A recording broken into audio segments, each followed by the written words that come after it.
Hello guys, this is your friend and we are back with a new fanfic.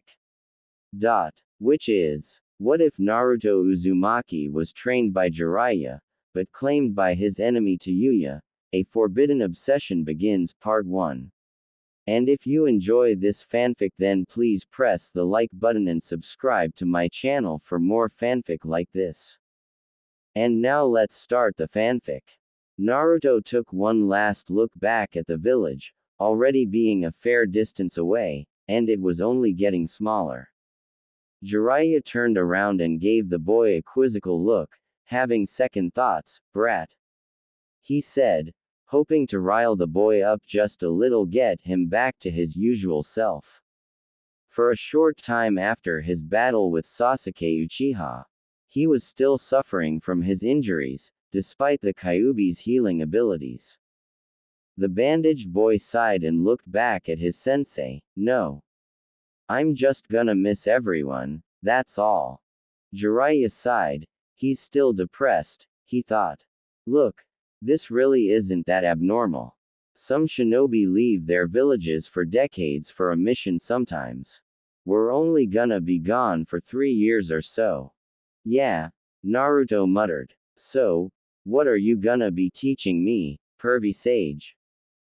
Jiraiya, for once, didn't even rise to the blonde's nickname for him. I'll be teaching how to use the Kyuubi's chakra, of course. Naruto nodded. And what? Jiraiya asked. Now Naruto showed a reaction, scowling at the older man. Wait, you're telling me that's all you were gonna teach me? Well, yeah, Jiraiya shrugged. What else? Naruto grumbled and promptly turned around, back toward the village, not interested. Jiraiya's jaw hit the ground as his apprentice started walking away.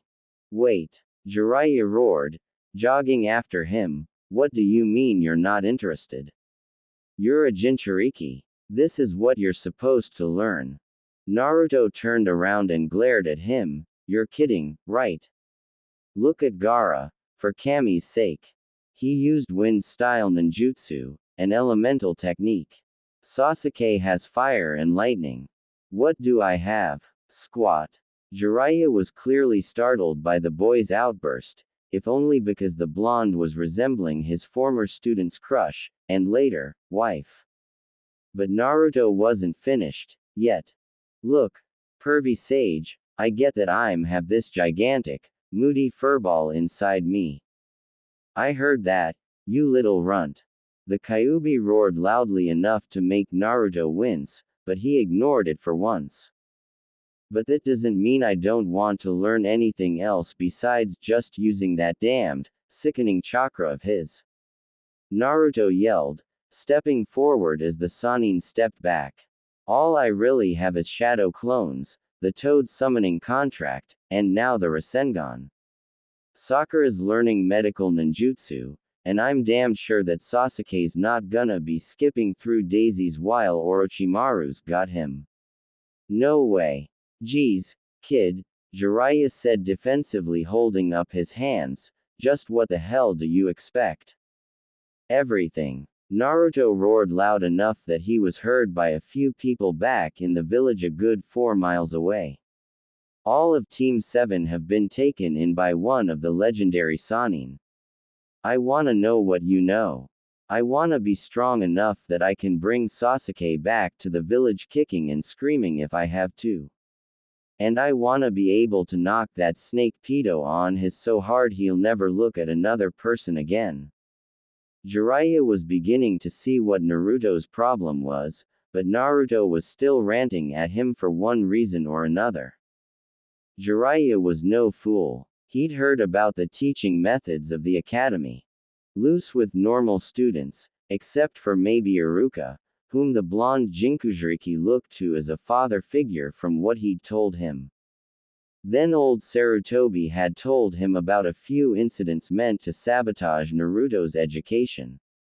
Nothing obvious. That is not until later, after Mizuki had tricked him into stealing the Forbidden Scroll. His tests and whatnot had been for advanced level shinobi that no academy student would ever need to look at.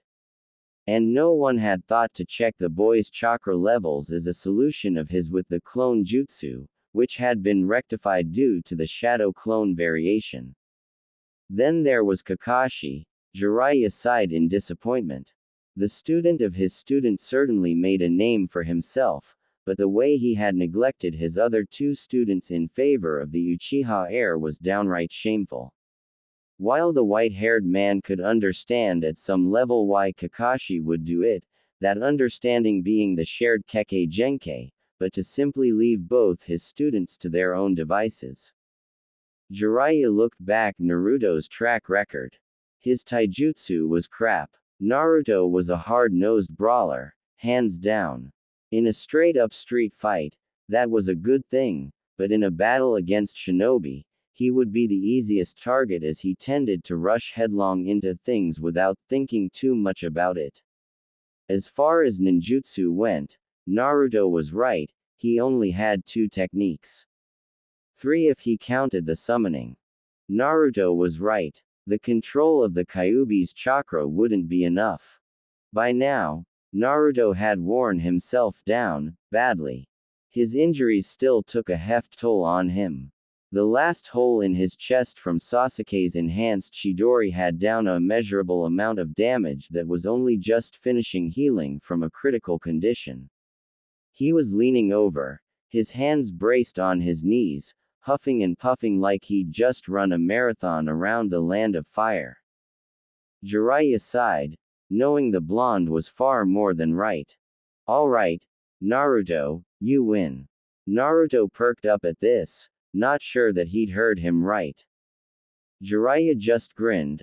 I'm still going to get you to learn how to control the Kyuubi's chakra, but while I'm at it, I'm gonna train you until your bones crack, and you can barely move an inch at the end of the day. Naruto finally smiled as Jiraiya made his intentions clear, and when you wake up in the morning, we'll do it all again.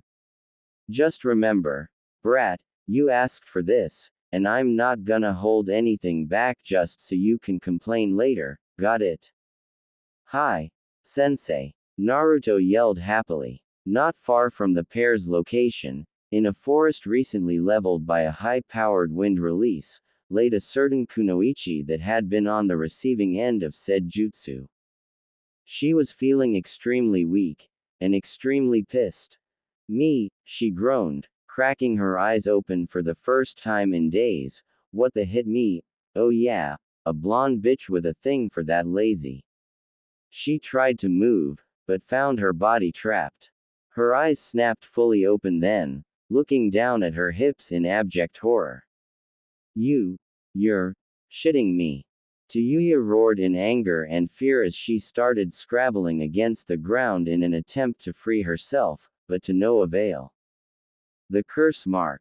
Tayuya snapped, trying to activate it, but the mark on her neck only flared for a short moment, then died down as she felt the mark breaking apart. Wait.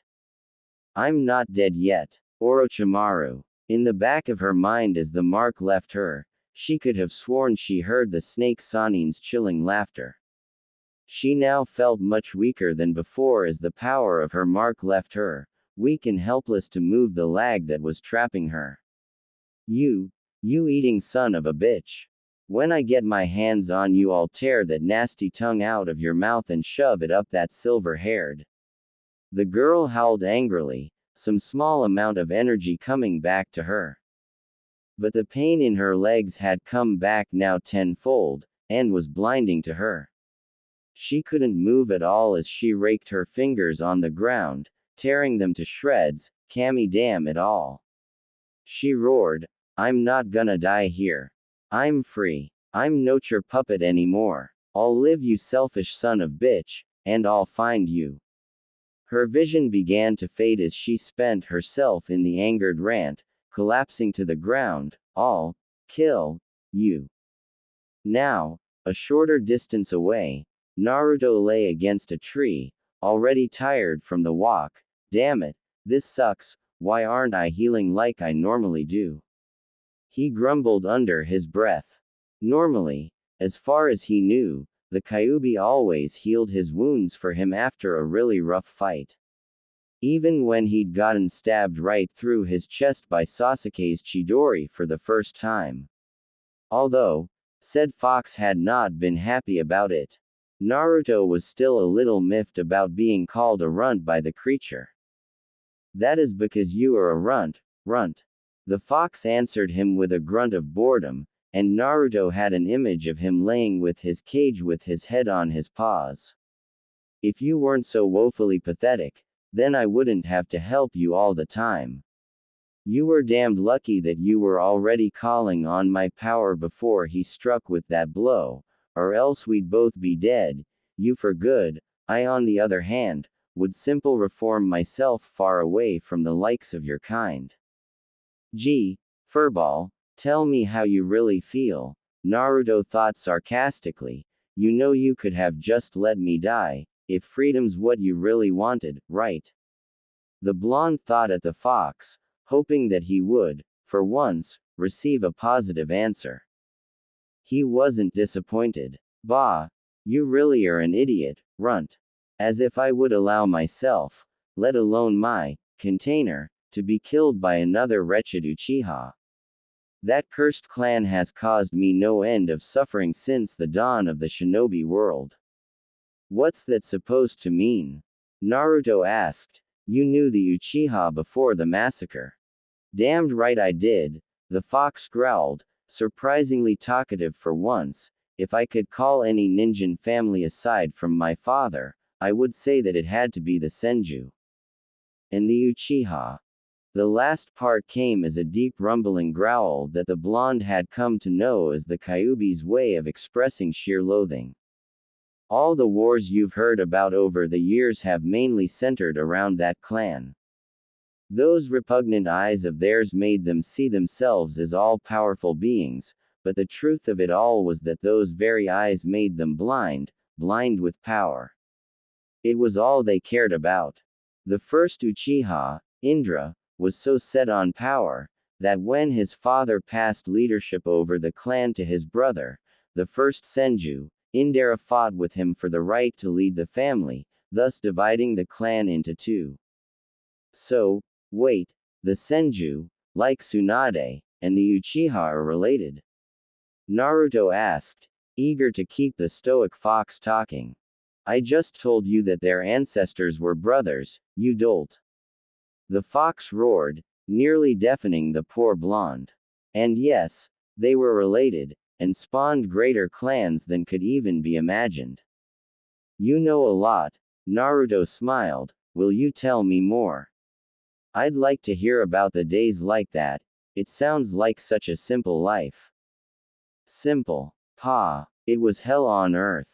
In those days, I was sealed away along with my brethren inside a single man. That man and his brother lead mankind into the age of shinobi. From these two men came the Senju, Uchiha, Hyuga, and Kagaya clans. These four clans had the four great Kekkei Genkai.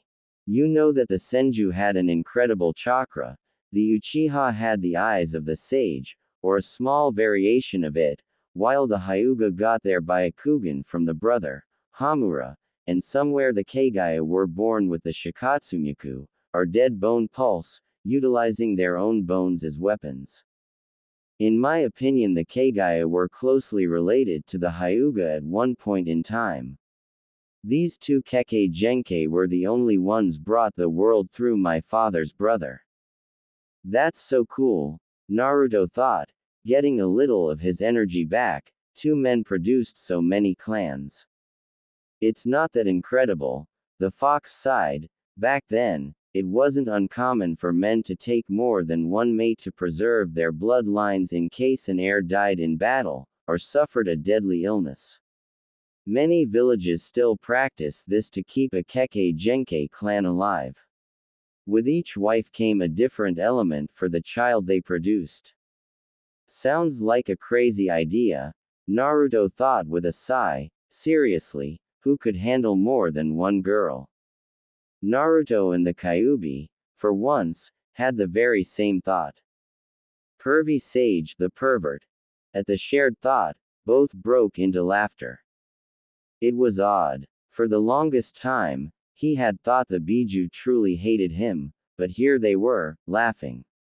The fox caught the silent question from his container, and growled, "I do still hate you, runt. But, after the battle with the Uchiha brat, you've earned a small amount of my respect, not a small feat, mind you. And as the perverted sage said, it's going to be hell for the next 3 years. I intend to help you along in that prospect." "Really?" "Oh, yes," the Kyubi grinned. "At the end of the day, when your bones and muscles are damaged beyond medical repair, I'll be the one to piece you back together, and watch the whole thing over again with a big smile on my face."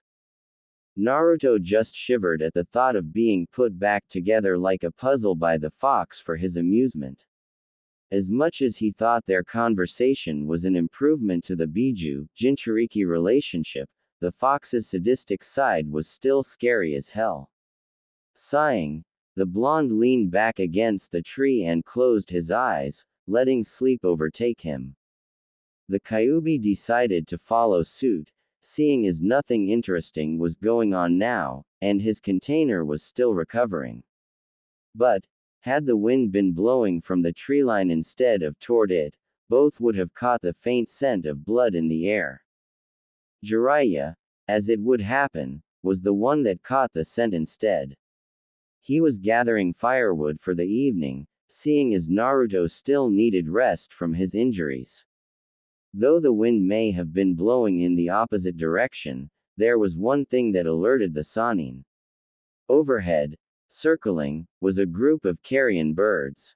"That's the forest Naruto chased Sasuke through a few days ago," the Sannin mused as he tied the bundle of wood together. "It's probably nothing," he sighed, turning back to the camp, but cast a glance back over his shoulder and sighed, "I'm probably imagining it, but what the hell?" He turned and set off toward the area the birds were circling. Tayuya, meanwhile, had woken up again and was determined to free herself this time, with or without her legs attached. Her rational mind was very close to snapping at this point, thinking very seriously about hacking herself free of the tree trunk with what few kunai she had left, but part of her worried she'd cut into herself, yet the other part thought that would be just fine as long as she got loose. She couldn't feel her legs, which likely meant that she'd lost all use of them for good, yet she couldn't bring herself to cut into her own flesh, yet. At this final thought she growled and dug into the ground, grasping back handfuls of earth and grass, trying once more to claw her way free. Her fingers were raw and bleeding badly from her attempts. She was working herself to death. "If I'm gonna die here," she growled aloud, "not until I kill that Orochimaru for leaving me like this." "So you're one of Orochimaru's flunkies, huh?" said a voice from above her, startling her into looking up. There sat a man with stark white hair pulled back into a spiny ponytail, with a horned Hittite around his head with the word oil painted on it in black kanji. He wore a flamboyant red vest that looked like it came straight out of a kabuki theater along with a green-gray outfit underneath. "I could help you, but you'd have to give me a very, very damned good reason to do so." Tayuya couldn't believe her luck that a person had come along and found her, and not only that, though he looked rather odd, he had an aura of power radiating from him. This man was as strong, if not stronger, than Orochimaru. The girl looked up at him piteously. "I don't care what you ask me to do. I'll do anything you want, just so long as you get me out of this mess, please," she begged. Jiraiya was no fool, and knew that her words could very well be an act, but there was a sincerity in her words that made him think. He jumped down from his perch atop the fallen tree and landed in front of her, crouching down to her eye level.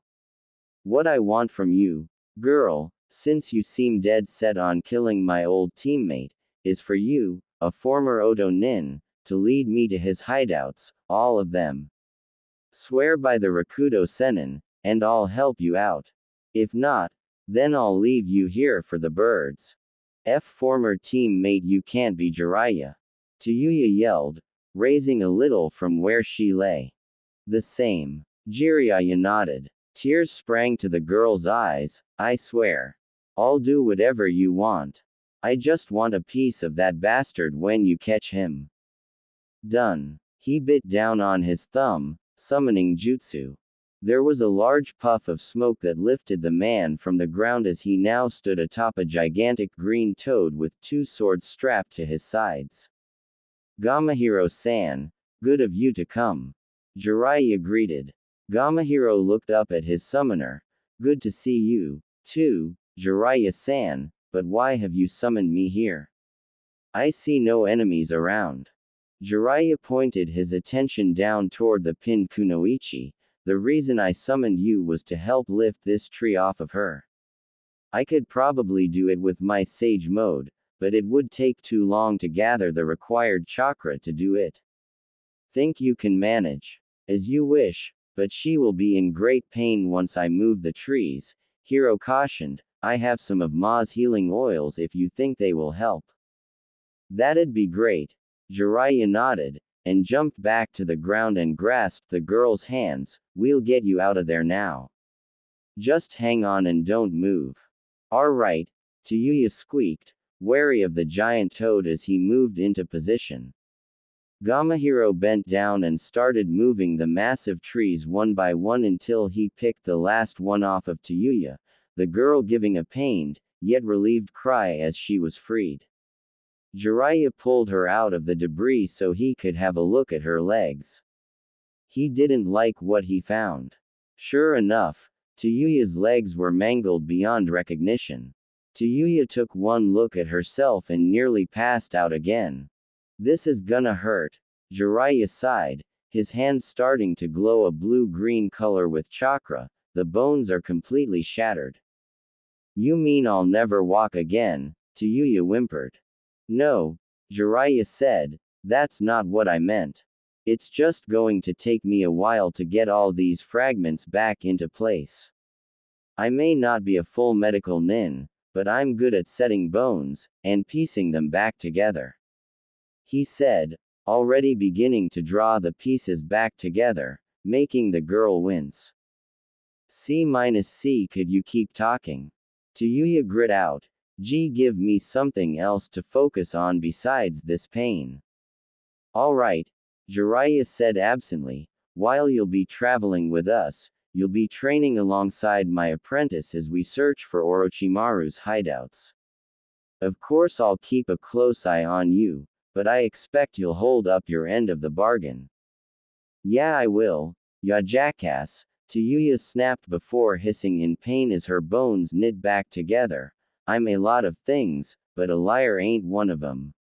Ow. Jiraiya pulled a large piece of wood out of her left leg. Good to know, Jiraiya smirked. If that's the way you think, I may take you on as a second apprentice. You and Naruto would get along fine, I think. That name struck a chord in Tayuya's memories as she recalled the pineapple-haired Nara calling his blonde friend that name before he leapt over her after the Uchiha. You mean that blonde with the loud mouth? Tayuya asked. That's him, Jiraiya smirked, had a little run-in with him. He jumped over me while we were in the middle of a fight and hightailed it after that Uchiha fag. Tayuya spat angrily at the memory of that goofy face of his appearing over her as he jumped, then to add insult to injury, he had mocked her before he left her with the Nara. Jiraiya chuckled, that sounds like him. Gamahiro, the oil if you please. He said, looking up at the green toad. Gamahiro formed a few hand signs and a large yellow vat of oil appeared next to them. Jiraiya quickly dipped his hands in and applied it to her legs. Almost immediately her legs were numb, making her sigh in relief. That feels so much better, she sighed. What the hell do they use in that oil?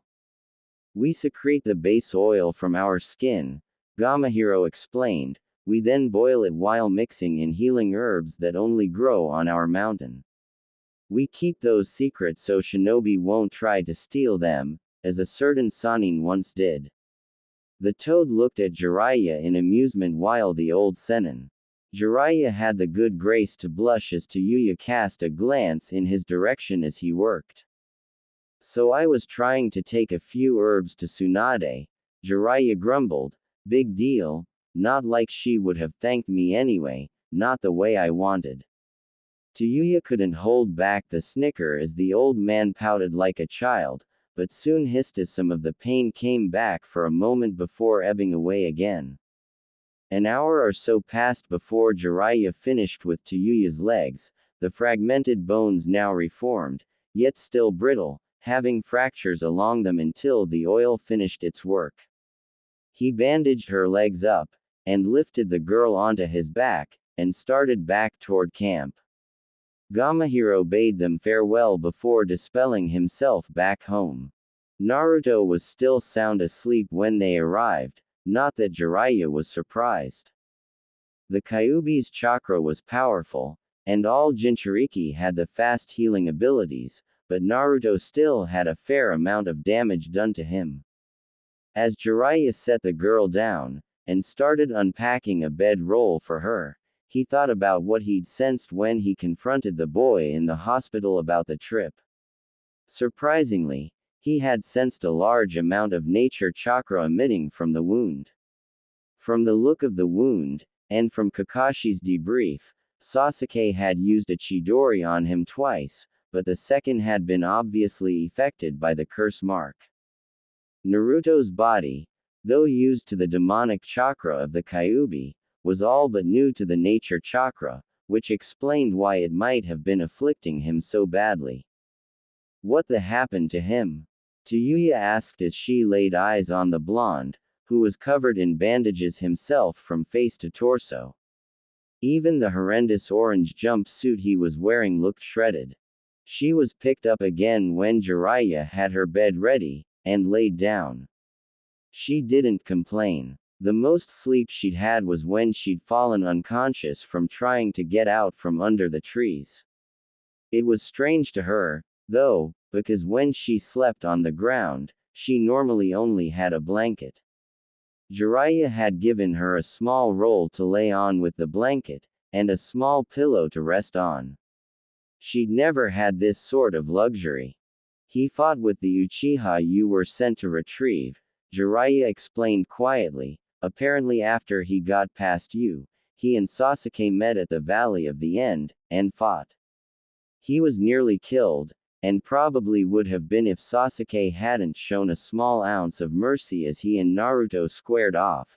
Strange as it may seem, the two did share a friendship, a rivalry of sorts. Shit.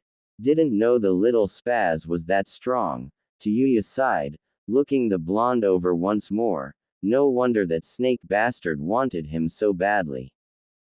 Jiraiya sighed, that's the main reason I got him to come along. He said, rubbing the back of his head, getting Sasuke back to the village is one of his goals. I tried to convince him to give up on him, but he's got a stubborn streak in him a mile long. Plus he made a promise to a girl that he'd bring Sasuke back. Tayuya sneered, crossing her arms over her chest. A girl, huh? Let me guess, she has a thing for the Uchiha, and Whiskers over there has a thing for her. Nailed it, Jiraiya sighed, he's a lot like me in that respect. Can't get the girl he wants to give him the time of day without getting the crap kicked out of him. Tayuya snorted, thinking that he needed a good knock in the head just as said blonde started to wake. Naruto groaned a little from the soreness of his body as he stretched, his cerulean eyes fluttering open. Jiraiya grinned as he waited for the boy's reaction as he looked around. Tayuya just scowled at him when his eyes landed on her and widened. Surprise, shithead. Wah, you. Naruto yelped, and jumped up, immediately regretting the action as his injuries ached.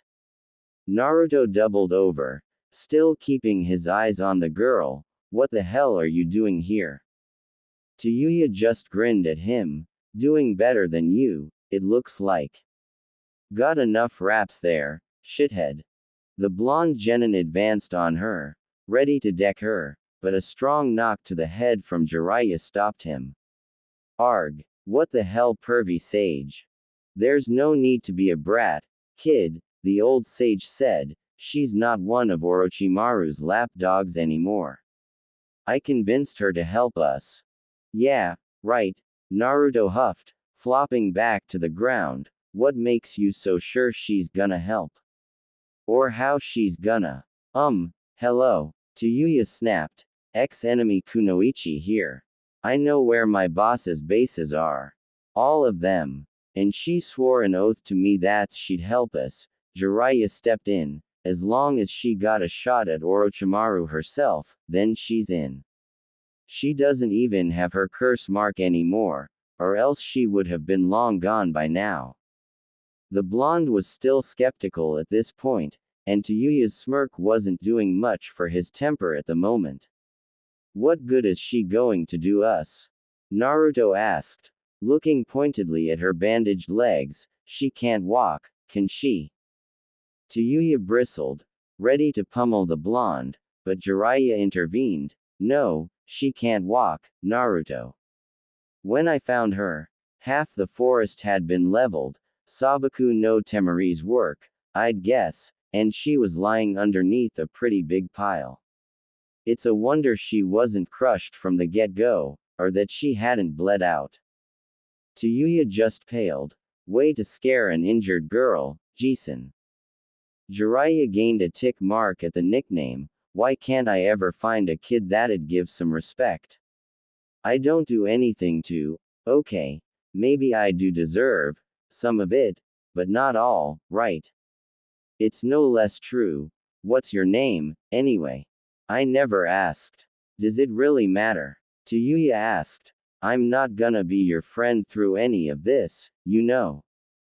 I'd like to know the name of someone I'm going to be traveling with, Jiraiya stated with a sigh and crossed his arms. Plus, when I'm training you alongside the brat, then I'd like to know what I should carve on your tombstone.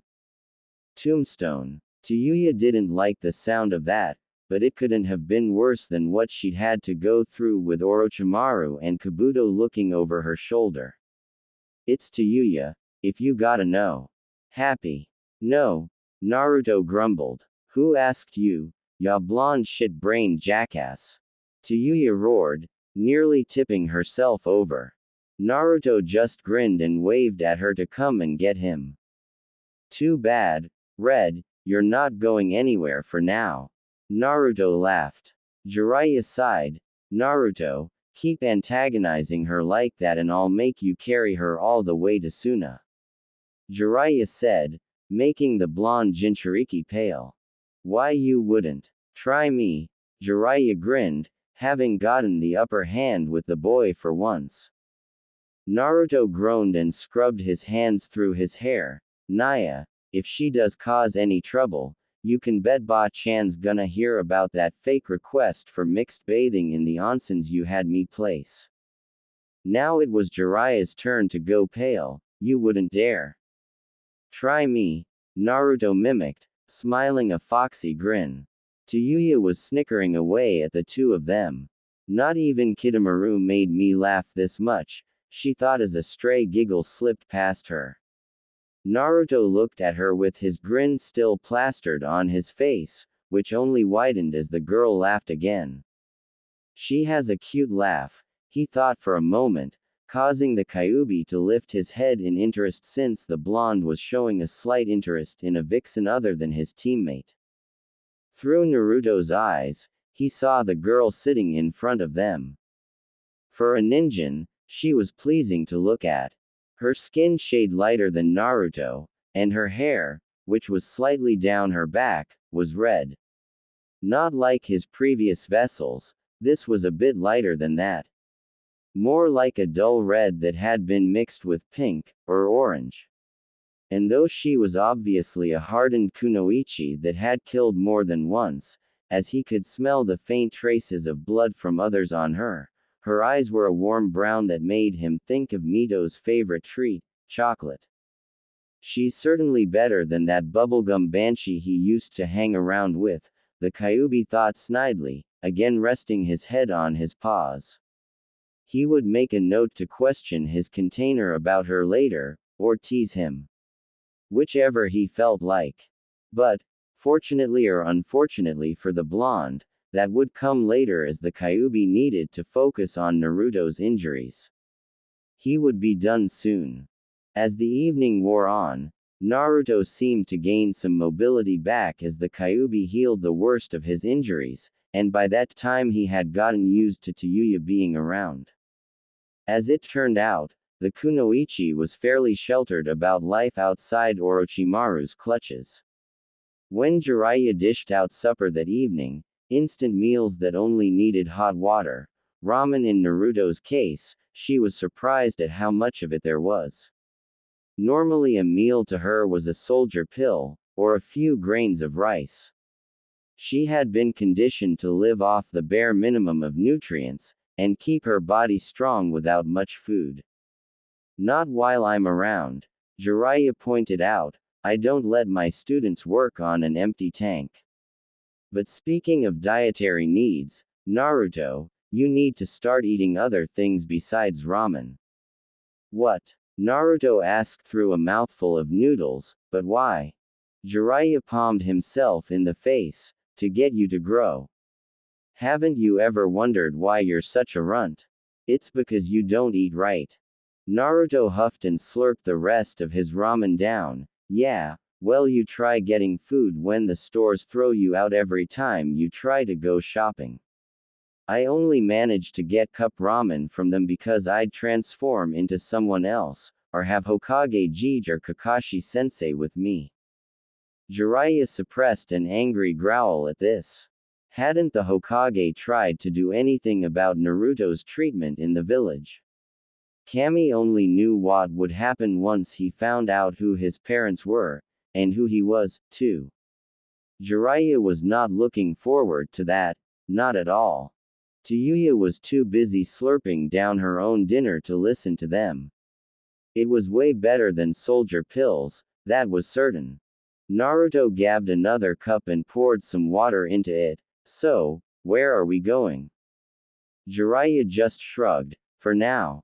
I just want to gauge your abilities. So we'll stay in the next town we come across for a short time.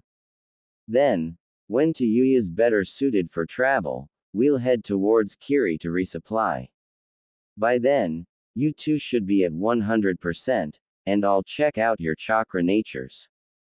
Chakra natures? Tayuya and Naruto mumbled, asked as one had a mouthful of food. Yes, Jiraiya nodded, it's what tells you what element you're best suited for. He explained, for example, Sasuke's primary element is Raiden, and his secondary element is Kaden. That's not uncommon for Uchiha clansmen to have, but the Raiden is slightly rarer. I think I've only ever seen Kakashi use the Raiden in our village. Tayuya shrugged, not like it matters. I'm a genjutsu type. Combat's not really my thing. Not for long. Jiraiya grinned, making the girl shiver. See, while I'm training you, I'm basically starting from the beginning with Naruto, so making both of you fighters will be like killing two birds with one stone. Naruto gave him a deadpan look. You're not gonna throw me off another cliff, are you? Cliff. Tayuya spat. What the air you talking about? I'm not going over any goddamned cliff for training. Jiraiya no answer, making the two teens nervous. I mean, Jiraiya sensei. Naruto said, shivering, you're not gonna do that again, right? Why yeah, besides, I'm a girl. You're not supposed to treat girls like that. Tayuya stammered. Again, he kept quiet, but silently he was braying with laughter on the inside. Torturing. Training these two would be very amusing for the Gamma Sennin. Very amusing indeed. We'll just have to wait and see, Jiraiya finally said, giving a pointed look to Naruto. It all depends on how much you respect your sensei. Hi, sensei. Naruto yelped, snapping a salute. He never wanted to go through that again. Tayuya just nodded, making a mental note to try and keep her temper down. While it wasn't as bad as being a guinea pig, she had no desire whatsoever to be thrown off a cliff. So, what are you gonna teach me? Tayuya asked. Most I've ever done is use my doki to smash my opponents into dust. Or slit someone's throat while I have them under a genjutsu. Jiraiya scratched the back of his head. Well, Naruto asked me to teach him everything, so to be fair, I'll try to do the same for you. Though I doubt you'd be able to sign the Toad contract, perhaps we can find you a suitable summoning contract somewhere. He said, grasping at straws for a moment, maybe I can get you some scrolls on medical ninjutsu. No thanks, Tayuya said, I've been around nothing but med nins, and they make me sick. The things they can do. I'd rather be a combat fighter than a healer. Suit yourself, the old man shrugged, so it's strength training in ninjutsu for both of you. Naruto had started on his 4th cup by now, sounds great to me. I'll need something good to kick that hubby, and Thames. You'll need a coffin if you keep that attitude, Jiraiya said. Orochimaru's a Sannin like me, and I know for a fact that you can't lay a finger on me.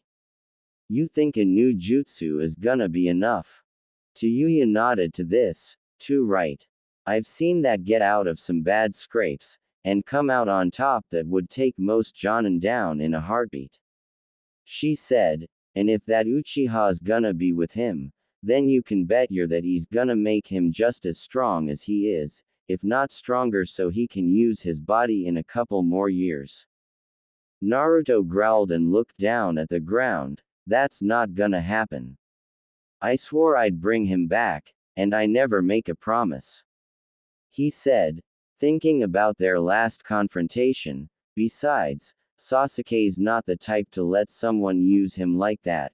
He's more likely to use Orochimaru instead, then he'll run as soon as he's gotten what he wanted from him. Equals unknown location equals. Sasuke Uchiha stumbled into the halls of the base, week after the long trek. The dark halls were lit by candles along the wall, illuminating the smiling figure waiting for him. My, Sasuke-kun, so good of you to come. Orochimaru smiled. Sasuke's Sharingan flared, revealing the fully matured 3-tomo, you promised me power. Sasuke said evenly, you will teach me everything you know. Then I'll kill him. My brother will die by my hands. Orochimaru laughed lightly. Quite a goal you have, Sasuke-kun. Very well. You will know all that I know. But whether you can kill Itachi-kun, or not remains to be seen. Naruto, for once, woke up bright and early. Not because he wanted to, no. He woke up to the groans of pain and agony from his newest companion. He glanced over at her sleepily, still rubbing the sleep from his eyes. She was sitting up, hunched over her own legs and clutching them to her chest in clear pain. What the hell's up with you? Naruto asked groggily, yawning. Tayuya simply glared at him. What the wrong? My legs feel like they're being set on fire, you dipshit. That's what's wrong. Tayuya screeched loudly, making Naruto cover his ears, and come fully awake. Her yells also awakened a fairly cranky fox. Grr. I take back what I said about her being better than that banshee. He grumbled and covered his massive ears with his paws. I think she might be worse. Cut her some slack, Naruto groaned. She's injured, remember. I've eaten people that didn't complain that much. The Kyuubi snapped, but Naruto managed to ignore him for a moment while he got up to try and aid the girl before she injured herself further. What do you need? Maybe I can help, Naruto offered. Tayuya ground her teeth to bite back the tongue lashing that would have come. The blonde was only trying to ease her pain, yet she was ready to send him packing had she not watched her tongue. Before she could give him a civil reply, Jiraiya appeared next to her, a small jar in his hands. It's nothing a bit of toad oil won't fix. He told the two, after this, you should be able to go without pain unless you overexert yourself. Naruto watched him as he unbound Tayuya's legs, seeing now the damage that had been done to her. While the oil that had been applied yesterday had improved her mangled legs, Tayuya was still horrified by the state of her legs. The gashes caused by the trees had healed over, yet the angry red scores were still there, and so were the broken bones. Damn, damn, Naruto and the Kyuubi said at once when they saw the injuries. Indeed, Jiraiya said as he applied the oil to Tayuya's wounds, the girl giving a sigh of relief as he did. That's better, isn't it? Much. Tayuya sighed. Thanks, Jisun. Jiraiya growled at her. What did I say about respect, young lady? Tayuya just grinned at him. I forget. Cheeky. Jiraiya grinned back. I like that. Naruto smirked and handed him a fresh roll of bandages. Thanks, Naruto. Now, how are you feeling? Naruto flexed his muscles experimentally, feeling no pain in his limbs, then prodded his chest. Looks like I'm back to normal. I can't feel my chest wound anymore. Good. Jiraiya grinned, because today, while we rest here, you and I will start on your taijutsu training.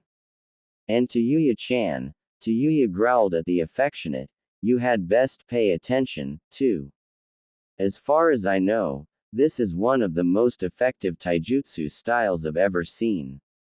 Really? Naruto asked excitedly. Cool. What's it called? Jiraiya sighed, not wanting to draw this out, yet reluctant to continue. Uzukan. Ryu no Mai. Naruto widened his eyes. You. Uzu. Jiraiya nodded. That's right, Naruto. As in Uzumaki. Naruto breathed out. Also right. Jiraiya nodded again. And, as you might have already guessed, you are an Uzumaki, not the clanless orphan everyone thought you were. Naruto was quiet for a moment, but Tayuya noted that his hands were shaking. And not just his hands. Naruto's entire frame was shaking from head to toe. Tayuya looked at his face, and saw that his blue eyes were flashing a dangerous red she'd never seen before. Jiraiya saw this and sighed, let it out, already. Naruto growled, why wasn't I told? That you had a clan? Jiraiya asked, shrugging. Sarutobi-sensei made a law that no one could speak about certain things about you. Your parents, your condition, he said pointedly looking at his stomach, nor your clan. Some of them had valid reasons. The one about your clan and family was the simple fact that you, being who you are, one of the last surviving Uzumaki, would have enemies without even knowing it. So what? Tayuya sniped. He's the last one. What the happened to the rest of them? She asked. I've never even heard of the clan before. Yeah. Spill it. Naruto snapped. I wanna know everything. Jiraiya nodded, having seen this coming. The Uzumaki clan was, in essence, an offshoot of the Senju clan, which gave them a chakra like no other clan, not even the Senju. He said, looking back to the boy, you have that overwhelming chakra, and more, Gaki. The Uzumaki were chakra monsters, almost like Biju, which made them feared throughout the lands. They were masters of Kenjutsu, Fuinjutsu, and Taijutsu. And they were the only shinobi capable of surviving a Biju being extracted from their bodies. Naruto thought this over and decided to put a question to his tenant, did you know? The fox raised his head lazily, what do you think, brat? And you said nothing. Why should I have to say anything to you, period? The only reason I started speaking to you is because you barged in here, demanding my chakra, then you had the idiotic luck of returning here time and again, forcing my hand. I want to know about my family, damn you. The Kyuubi raised his head to full height now, grinning maniacally. Oh, there's a nice change. Poor little Naruto, cast out all his life, finds out he had a clan, and now he looks to me for answers because his teacher probably won't say anything. Well, you can forget it, brat. The Kyuubi sank back down to the floor and rested his head on his paws. Perhaps when you can beat that sensei of yours and gained a little more of my respect, then I'll consider telling you a little about your clan. Naruto growled and looked back at his sensei, who was waiting for his next question. What about my parents? Gag order. Jiraiya sighed. No one except the Hokage can give me authorization to tell you, much as I'd like to. I'll send Tsunade a message in a day or so and ask her about it. He said, crossing his arms. Anything else? No. Naruto huffed. Now teach me my family's taijutsu. Jiraiya nodded. First create a few clones, 15 or so, and I'll demonstrate. He said, and as Naruto did as he was told, leaving Tayuya slightly awed by the number of clones, Jiraiya reached out and pulled the Hittite down over the original's eyes. What the? Naruto roared, and Tayuya snickered, along with his clones. You will sit here, with that over your eyes, while I take out your clones, Jiraiya ordered, and if you try to peek, Tayuya will knock you in the head, understood?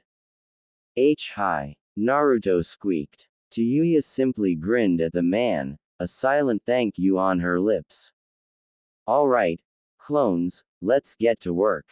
Jiraiya roared, jogging to the middle of the field. All the eyes of the clones were on him, wondering what he was doing, but they followed.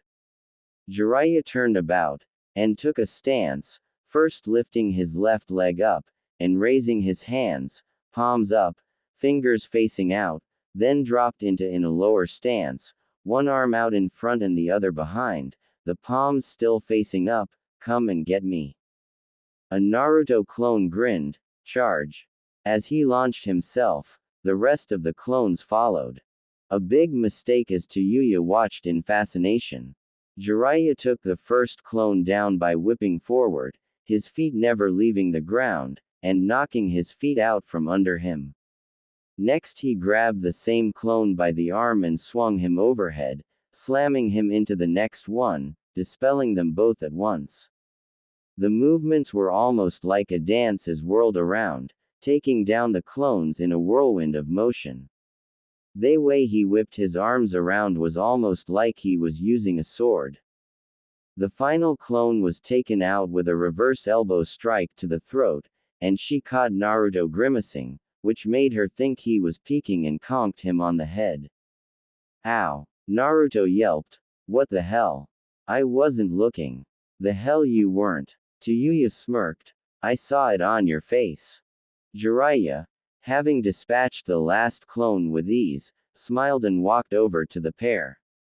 That was because he was experiencing everything his clones went through. He explained, see, Kage Bushin is unique among the clone techniques. Whatever the clone learns, the user learns as well. Naruto's brow shot up at this. That's what all those memories were. Yep. Jiraiya smirked. The only thing you don't get out of it is physical training. Your mind will know everything your clones learn. It's really handy for training. Naruto just sighed. Wish I'd know that after I just learned the stupid jutsu. Tayuya snickered again, much to the blonde's annoyance. Really, shithead. Even I know about that kinjutsu, and I'm from Iowa. A vein appeared on Naruto's head. Would you please stop calling me that? No, Tayuya smirked. Anyway, Jiraiya interrupted before the argument go any further. With the shadow clones, you can get this down in a few days' practice while Tayuya heals. Then when we move on, I'll test you in a spar. Naruto nodded. I get it, though I won't get the exercise from the practice, I'll get the methods down. He grinned. Man, this is awesome. I wish I'd known this the minute I learned this jutsu. Jiraiya just sighed, thinking that since Kakashi also knew the jutsu himself, he would have told him, lazy Jonin. Back in Konoha, a certain Jonin felt an urge to sneeze. That's the third time today, guess I'm popular. He thought positively, and went back to reading his newly purchased signed volume of Ika Ika Paradise. If only he knew. Position 2. Jiraiya yelled, into 3. 5. 1. In front of him, to Tayuya's utter shock, were at least 200 blonde knuckleheads. All of whom were trying to keep up with the random movements Jiraiya was calling out. It was all part of the Ryu no Mai, but the old man had mixed up the movements to keep the blonde on his toes. In the hours that had gone by, Tayuya found herself wanting to join in. Just sitting around on an earth chair made by Jiraiya was getting boring and uncomfortable. 15th in row 6 from the right. Keep you arms up. Jiraiya roared. 37 in row 4 from the left, lift that knee higher. Positions 4, 6, 9 and 1, double time. Meanwhile, the real Naruto was hanging out. Literally. After he had created his clones, Jiraiya had surprised the blonde and tied him up. The next few moments were hilarious for the redhead as Jiraiya suspended the blonde from a high-hanging tree branch, and tied a boulder to his ankles, telling him to complete 200 pull-ups, and only then would he be released. This is bullshit. Naruto groaned after completing number 87, how is this an Uzumaki training method? Quit your bitchin', Tayuya smirked up at him, you wanted to learn the taijutsu, right? Jisun said you needed to get some strength training in, too. So suck it up, and shut the up. Naruto growled, I hope you have to go through this next. Tayuya just grinned up at him, yeah, no way, shithead. Jisun likes me too much. Not that much. Jiraiya yelled back to the pair, as soon as your legs can handle it, you're up there with him.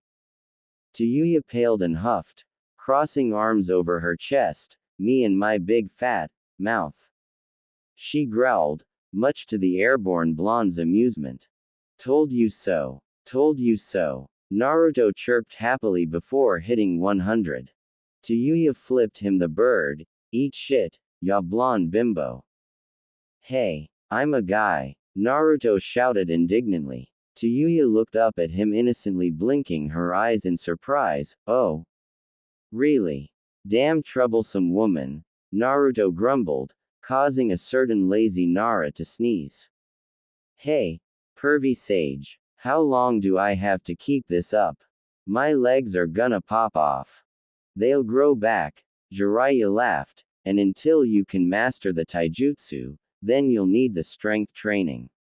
You're strong on your own, but not near strong enough to use this technique effectively. Naruto grumbled something under his breath and grudgingly started again. 101. Another hour later, and Naruto was finally finished. He lay sprawled out on the ground, his wrists and ankles raw from the rope. That was brutal. The blonde panted, not caring that Tayuya was laughing at him. How the hell did my family members put up with this shit? Jiraiya was sitting on a rock just beside him, having dismissed beaten to oblivion his clones. He was certainly impressed at how quickly Naruto had completed his exercise. Honestly, that was the watered-down version, he said, much to the teens' horror. If that had been the true version, then you would have started out on the ground, tied to the first rock by your feet, while your hands were bound to another rock, which would have been the same size, and suspended over a tree branch with a line holding it in place. That same line would have been cut, the rock would have dropped, hoisting you into the air, and equaling out the weight of the other rock. Tayuya was utterly horrified. That'd snap his back, you crazy old. Precisely why I changed it up, Jiraiya said. It takes a strong back to go through that sort of training without getting killed. He grinned at the down blonde. It's like I said, your clan were tough. No shit, both teens said simultaneously, surprising the pair, and causing the old sage to laugh at them. But you did good today, Naruto, Jiraiya chuckled. Your clones did the movements perfectly after a few short hours. Another couple of days, and you should be ready for the spar. Naruto cracked a small grin from where he lay. Great, so where do we go from there? He asked. I mean, what's after the taijutsu training? Jiraiya thought for a moment. Well, as soon as Tayuya's well enough for travel, a day or two given the properties of the toad oil, we'll head the next village for supplies like I said, and once we find out what your affinities are, we'll travel to the next hidden village that specializes in that particular jutsu. Tayuya looked down at her legs, not believing she'd be able to walk again so soon, but then again, the oil was working wonders she'd never even seen Kabuto do. What about me? Jiraiya gave the girl a look. The same applies to you, Tayuya-chan. Don't call me that. Once I find out your chakra nature, you'll be trained accordingly. He said, ignoring the outburst. And remember, I'm giving you some leeway here. Betray my trust. He gave her a dark look, and I'll make you wish you were still under that tree. Tayuya broke out in a cold sweat and nodded nervously. I'm not a backstabber. I already told you I never lie. Good. Jiraiya grinned. Now, Naruto, there's a river nearby. Help Tayuya down to the water so she can bathe. The blonde shot to his feet. What? As if. Tayuya snarled. No way am I stripping bare in front of this shithead. He's only going along to make sure you stay out of trouble, like drowning, or getting swept off with the current. Jiraiya pointed out, and sighed, and I hate to be rude, Tayuya-chan. Oi, but 3 days under a pile of trees has done nothing but make you stink. Jiraiya plugged his nose, and keeping clean is a good way to stay healthy, so either go down to the river with him, or you can go down there with me, and you should already know my reputation with women. Both teens shivered at that. Naruto didn't care much for the girl, but there was no way he was letting Jiraiya take her down to the river so he could leer at her the whole time. Fine, I'll take her. Tayuya growled, blushing as red as her hair. You try anything funny, and all. Yeah, Naruto groaned as he trudged over and picked her up in his arms, gaining a yelp from the girl. Come on, let's get this over with.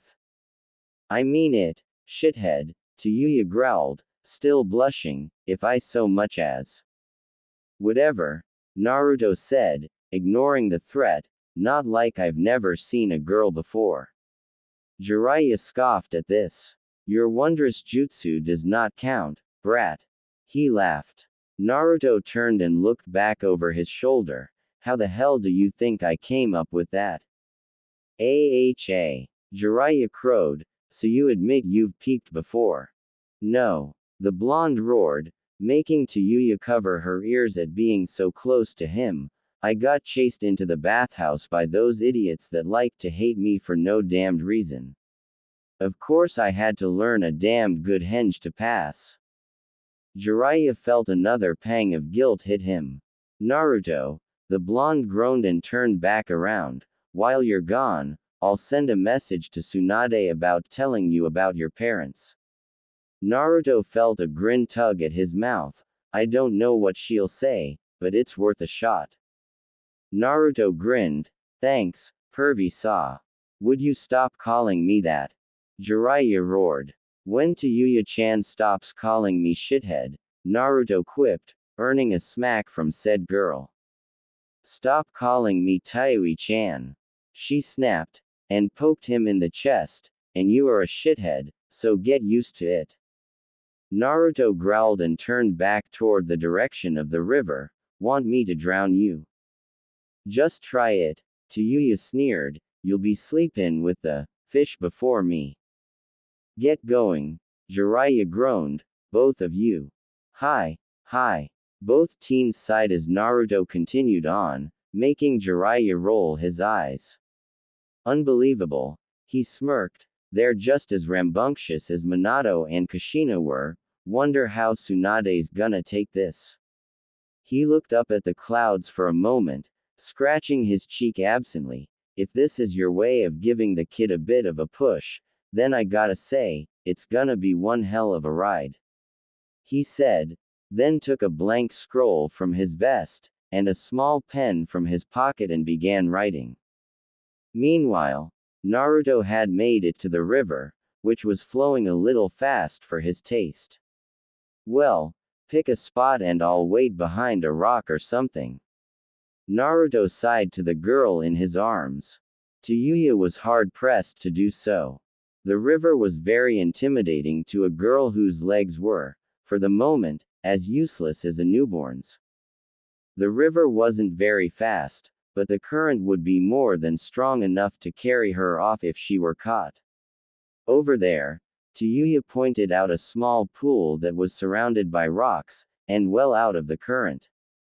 Naruto nodded and brought her over to the edge. You. Naruto blushed as he set her down. Don't need any help, right? Tayuya glared at him. You really are a little perv, aren't ya? Naruto growled. I'll take that as a no thank you. He got up from his crouch and found a big boulder to hop behind. Scream if you need anything. Tayuya glared after him, making sure that he was well out of sight before even kicking off her ruined sandals. Her kimono top was next, leaving her in a black sports bra that she favored over the wired monstrosities that some kunoichi her age wore for the sake of style, while she merely cared about comfort. Next went her cap, also ruined somehow, ripped in a fair few places. She was left now in the bra and black shorts, debating whether or not to keep them on while she bathed, but knew it would be uncomfortable to move around in wet clothes, though they could use washing. She sighed and peeled off the remaining clothes. Carefully she dipped her toes into the water, yelping at the coldness of the river, then sighed as she slid in, letting her body float for a short while so she could move her legs about for the first time in days.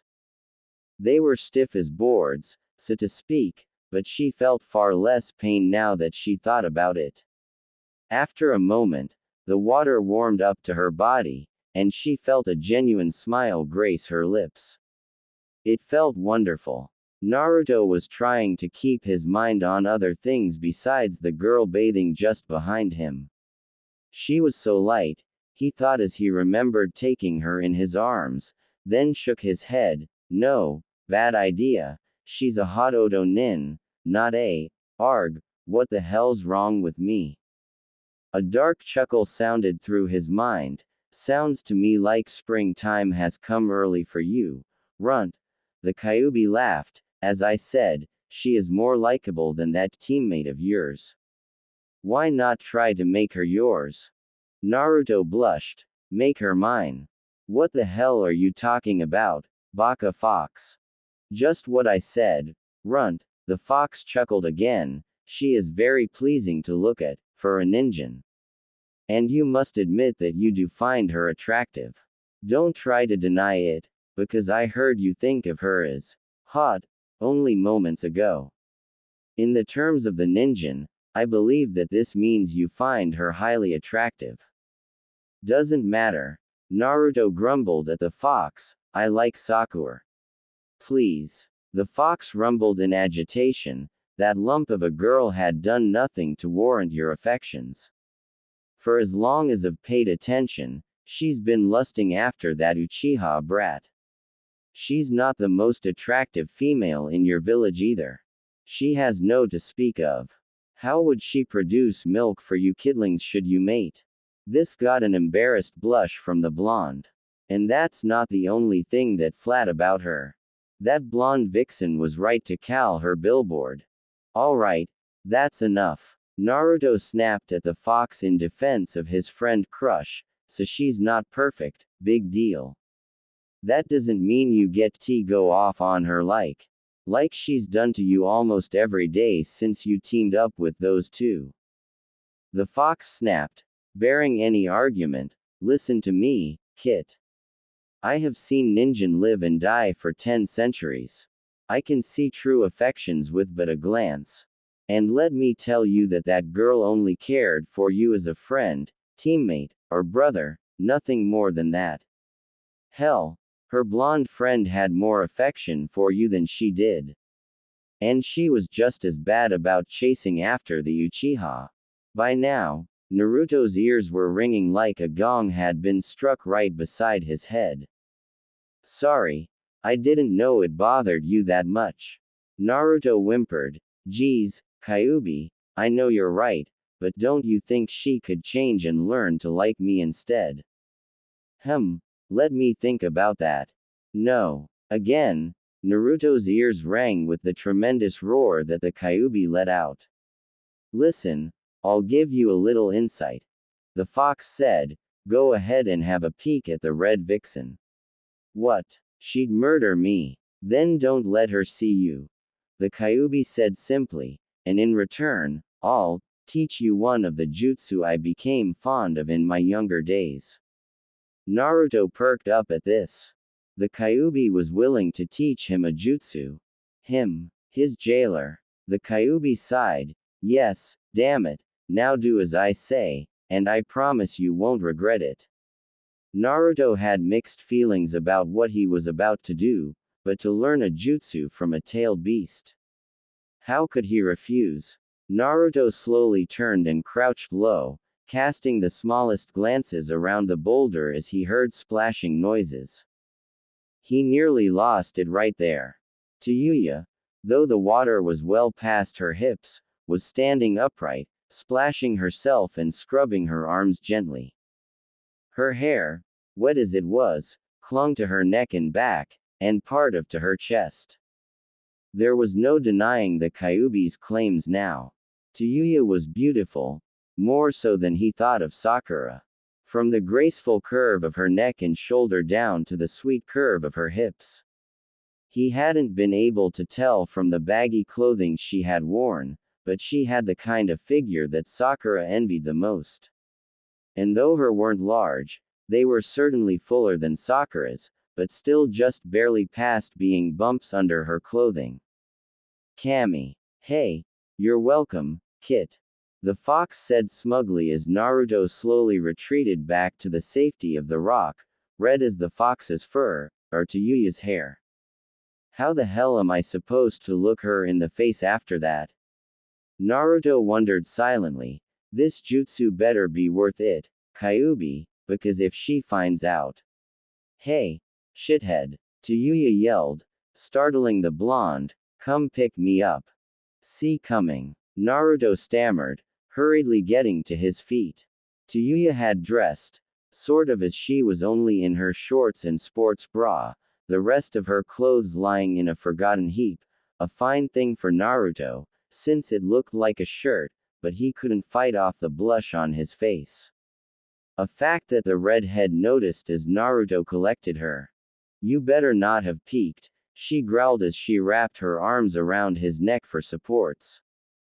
I didn't, he said a little too quickly, and Tayuya smirked playfully. So, you mean to say that you passed up seeing the cute little mole on my chest? She teased lightly, curling her fingers through his hair, making the poor blonde shiver. You shouldn't have, it's shaped like a little star. But I didn't seeing anything like. Oh she, bam. The Kyuubi was laughing himself sick for that last bit. Poor Naruto wouldn't be walking straight for a while, at least until the fox took a little pity on him. He was a male, after all. What the heck happened to you? Jiraiya asked as soon as Naruto came into sight. Tayuya transferred to his back for certain reasons, limping. Tayuya wore a small satisfied smirk on her face as she sat up straight on his back, her arms crossed. It didn't take a genius to realize what had happened, especially when one was a super pervert. He peeked, didn't he? Tayuya said nothing, and directed Naruto over to her bedroll. Naruto groaned and let her down easily before limping over to his own bed. Jiraiya felt his lip twitching. Was it worth it? Naruto looked at his sensei for a moment before gaining a smug, goofy grin. Yup. Jiraiya took one look at the boy's grin, and the sour look Tayuya now had on her face and threw back his head, laughing like a monkey. Pervert, Tayuya muttered with her cheeks puffed out cutely. He's lucky I couldn't kick too hard. Tsunade looked down at the scroll that had been delivered to her via Jiraiya's message toad that morning. A slight twitch in her eyebrow was the only thing the hidden Anbu in the room had to go on to how annoyed she was. He can't be serious. The Senju growled under her breath. At that moment, a young Rosette entered the room, her arms laden with paperwork. Good morning, Shishio, Sakura chirped happily. I have the monthly clan reports. Hiyashi-san is asking for funding for expansion on the clan compound again, and the Akamaiki are. Tsunade sighed. Sakura, please, not now. I've got something else to worry about. Sakura regarded her sensei curiously. Is something wrong? You could say that. Tsunade sighed again. Jiraiya picked up a former Oto Kunoichi, and now he's asking me to take her as a shinobi of Konoha. Sakura was surprised. Was it one of the people that attacked the retrieval team?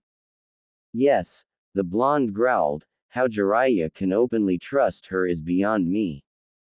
The girl nodded. I suppose he's just like Naruto in that respect, he likes seeing good in people.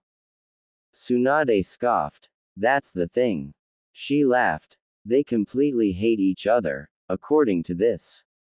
She flopped the scroll onto her desk. From the few things he's put in about Naruto, the two don't get along at all, and fight like an old married couple.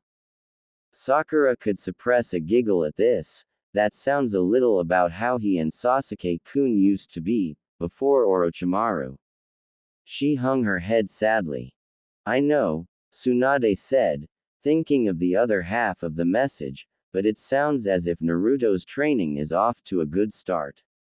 Jiraiya's fixing that poor taijutsu style of his and turning him into a real fighter.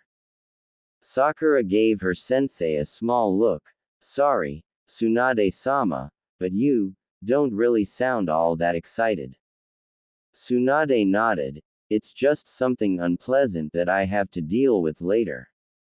You shouldn't concern yourself with Hokage business, unless you'd like to take over for a while. Tsunade said with a small smirk. Sakura giggled. No thanks, all this paperwork would give me gray hairs.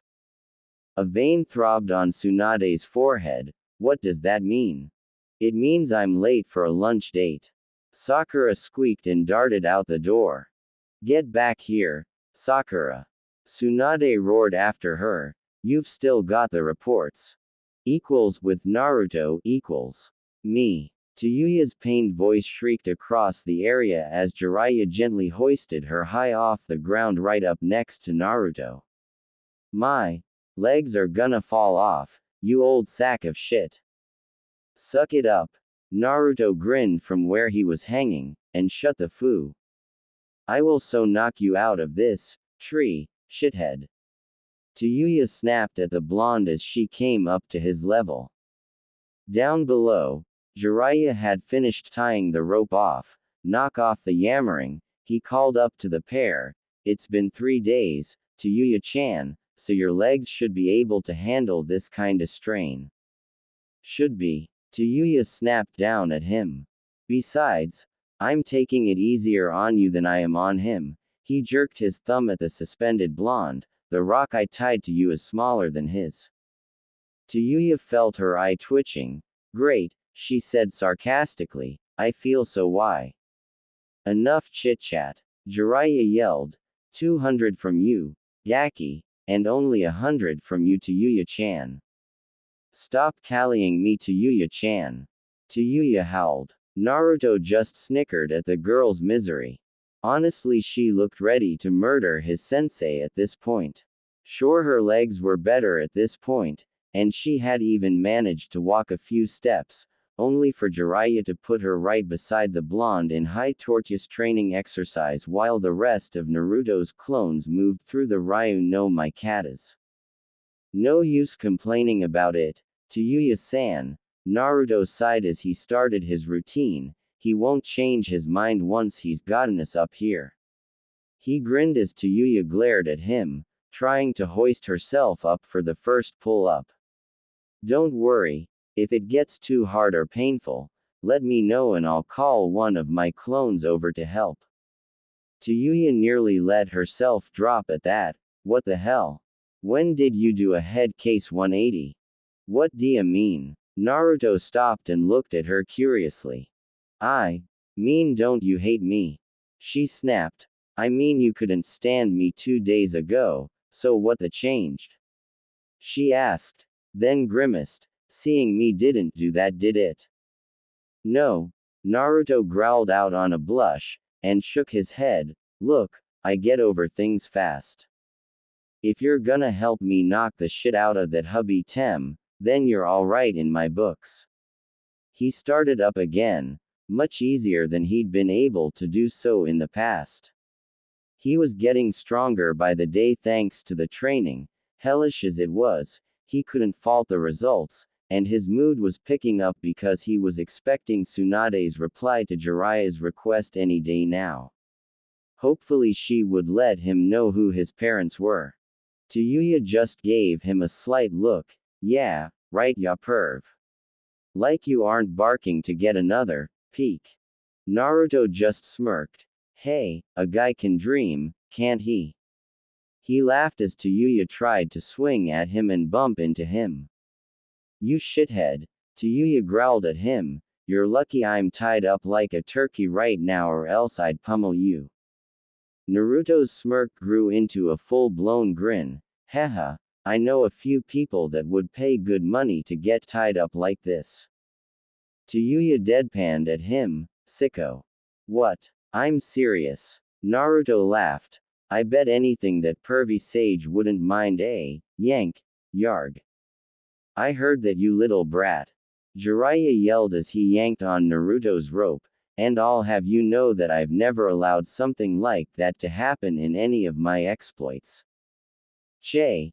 Yeah right, Naruto muttered. What was that? Jiraiya growled up at him, reaching for the rope again. Nothing. Naruto yelped. Absolutely nothing. Then an idea popped into his head, and the blonde grinned deviously. Hey. Spar with me. What? Tayuya and Jiraiya said in surprise, the latter nearly laughing. Come on, brat, you're nowhere near ready to take me on yet. Naruto grinned. Who said anything about beating you? He asked.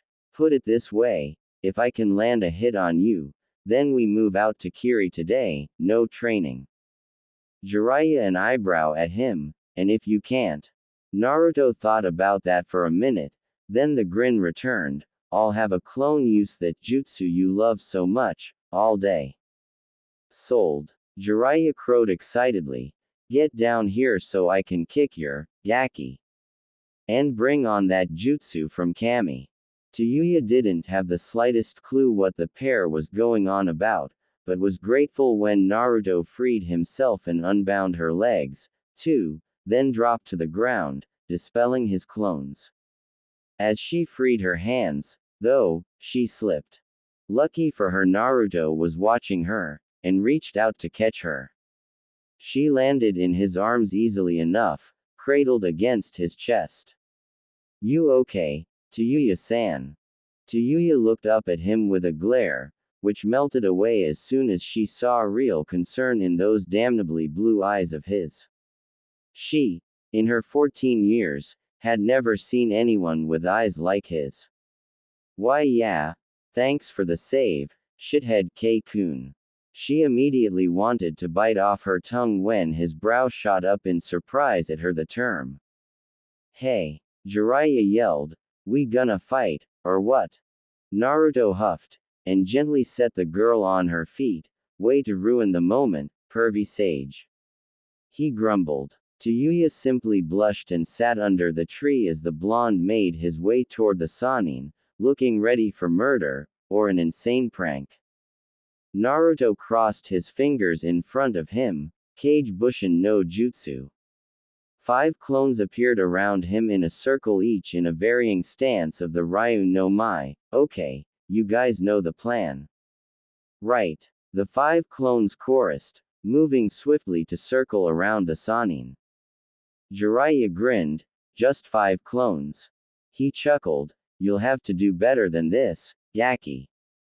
Naruto, all of him, just grinned. Now. Waroke no Jutsu. 5 puffs of smoke erupted around the Sannin for a moment until.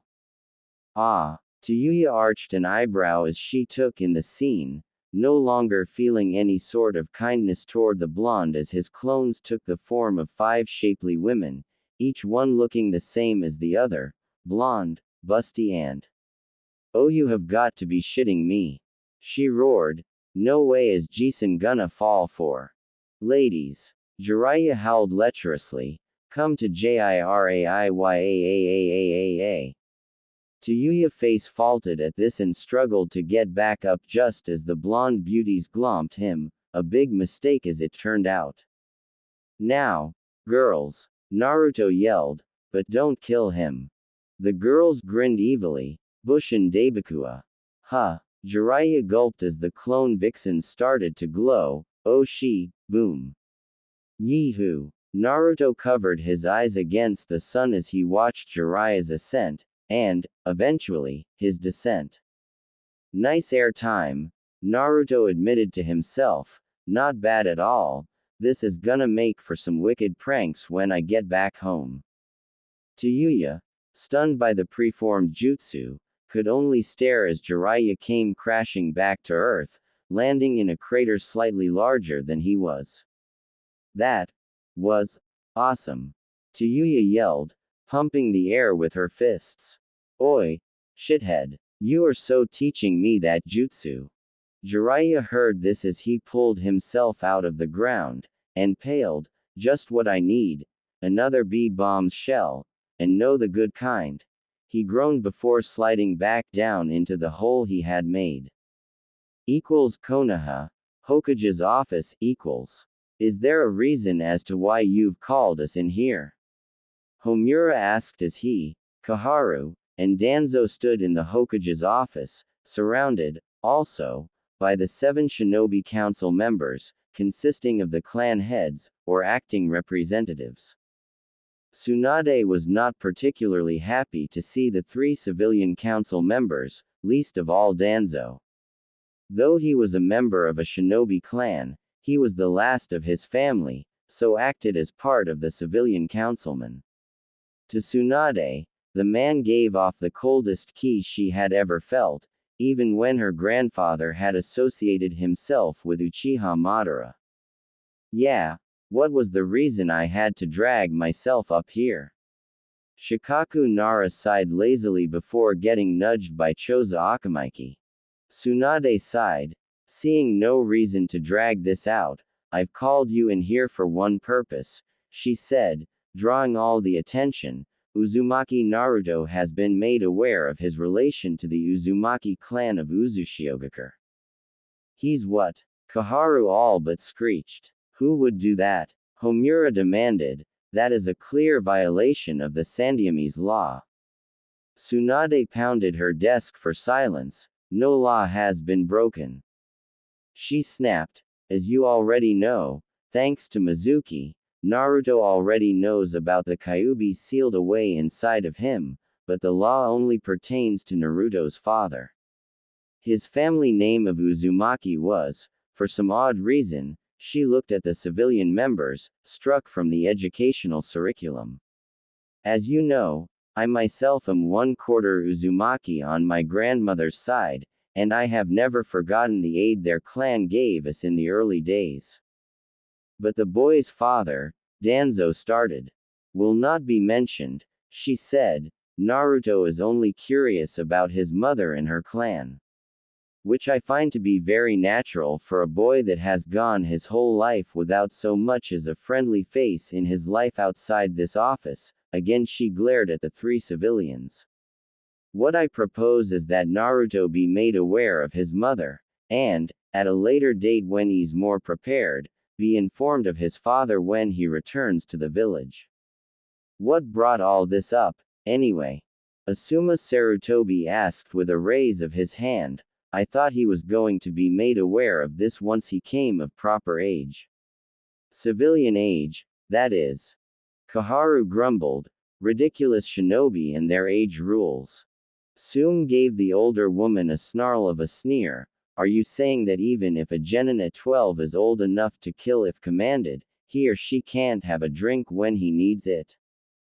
As I said, idiotic. Koharu snapped at the woman. How many genin do you think have walked into bars just because they're allowed to since they're shinobi? Drinking age aside, Tsunade interrupted the pair before the argument could go any further. Naruto was to be told when he turned 16, when he returned to the village in the next 3 years, and offered to take the mantle of Uzumaki clan head since he's a half-blood, more so than myself, but since he's begun his training, Jiraiya had decided to teach him the ways of the Uzumaki fighting styles. Homura raised his eyebrows. That is surprising. I was unaware that Jiraiya-sama knew Uzumaki techniques. Tsunade sighed.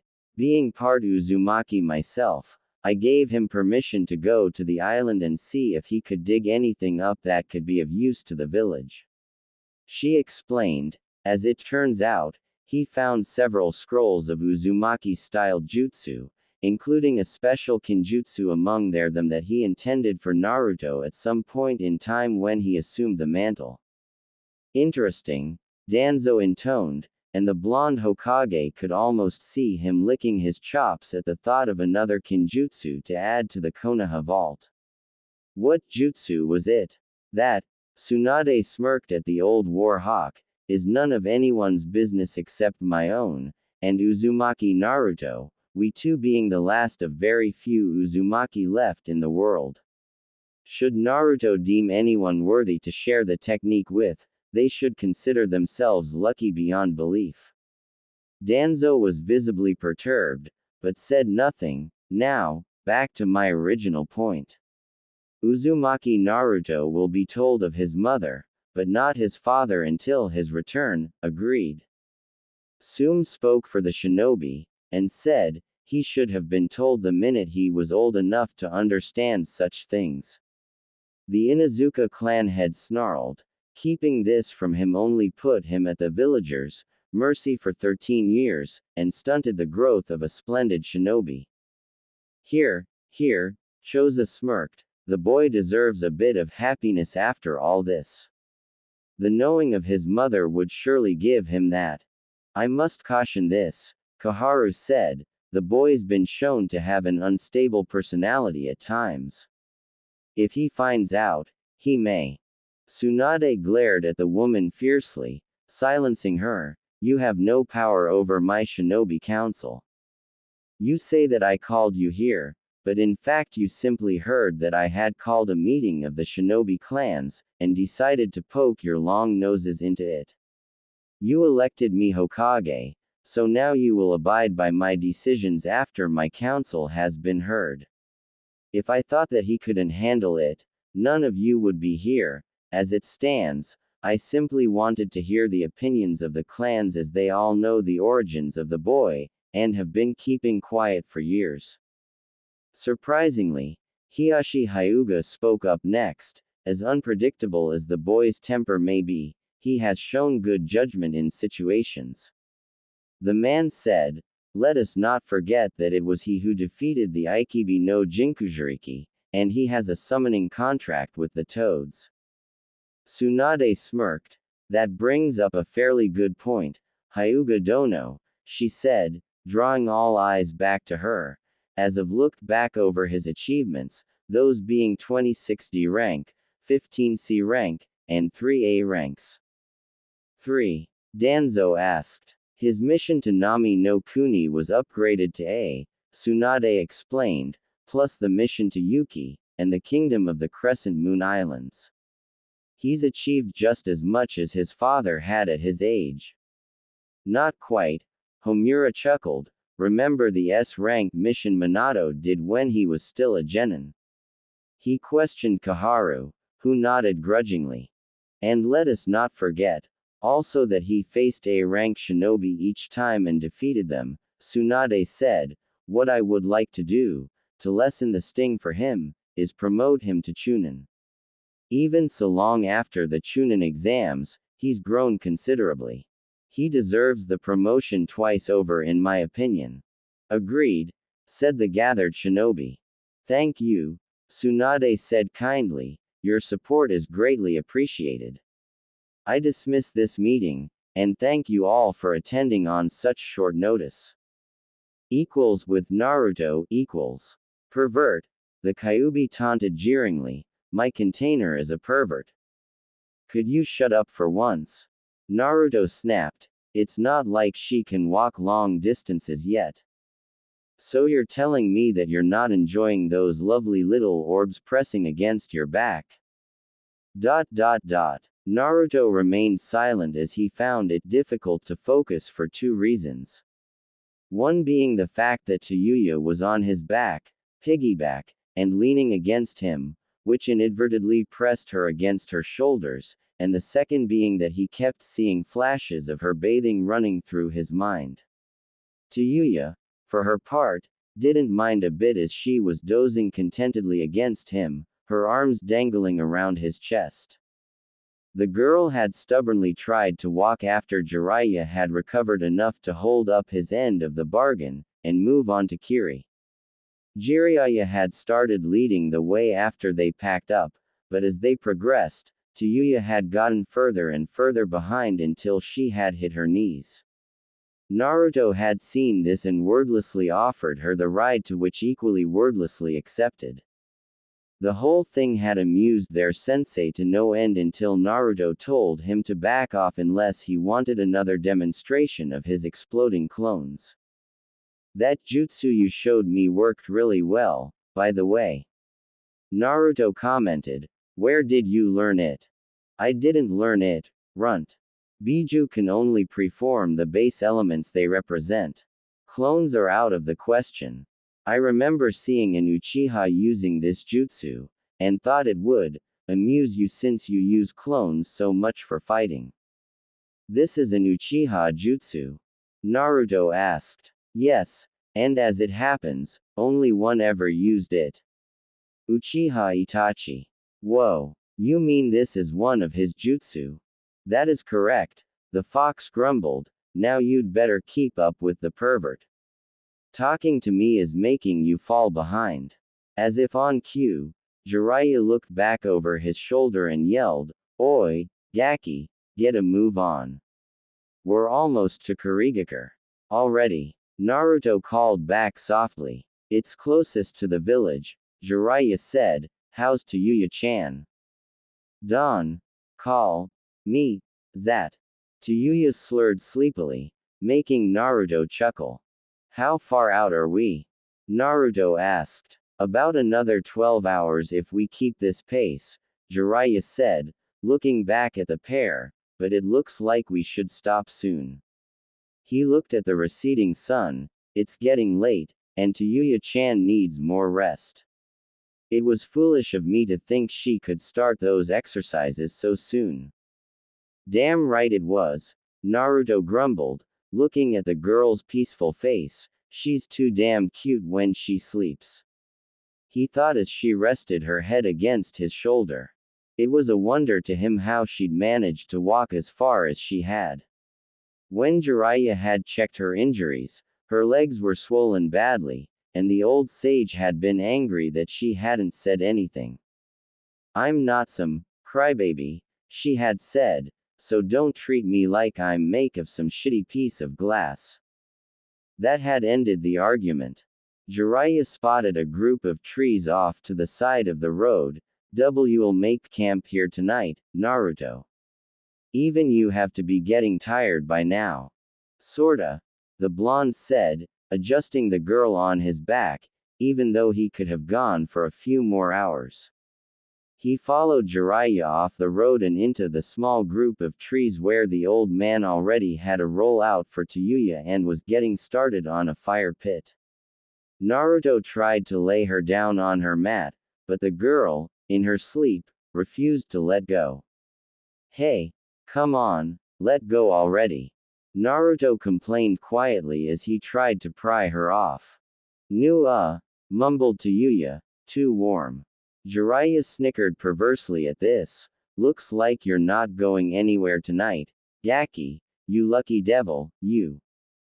Naruto paled. This is not happening. He hissed. Get her off me. Nope. I wanna see how this turns out. Jiraiya laughed quietly. Naruto growled, but Tayuya had a strong grip on him for such slender arms, and she showed no signs of waking up. Just give up. The Kyuubi sighed, smirking at his container's misfortune. You know there's no way out of this unless you wake her. Naruto just sighed, resigning himself to his fate. I'm so gonna regret this in the morning. Probably. Kyuubi snickered, leaving Naruto to settle in for the night with Tayuya latched onto him.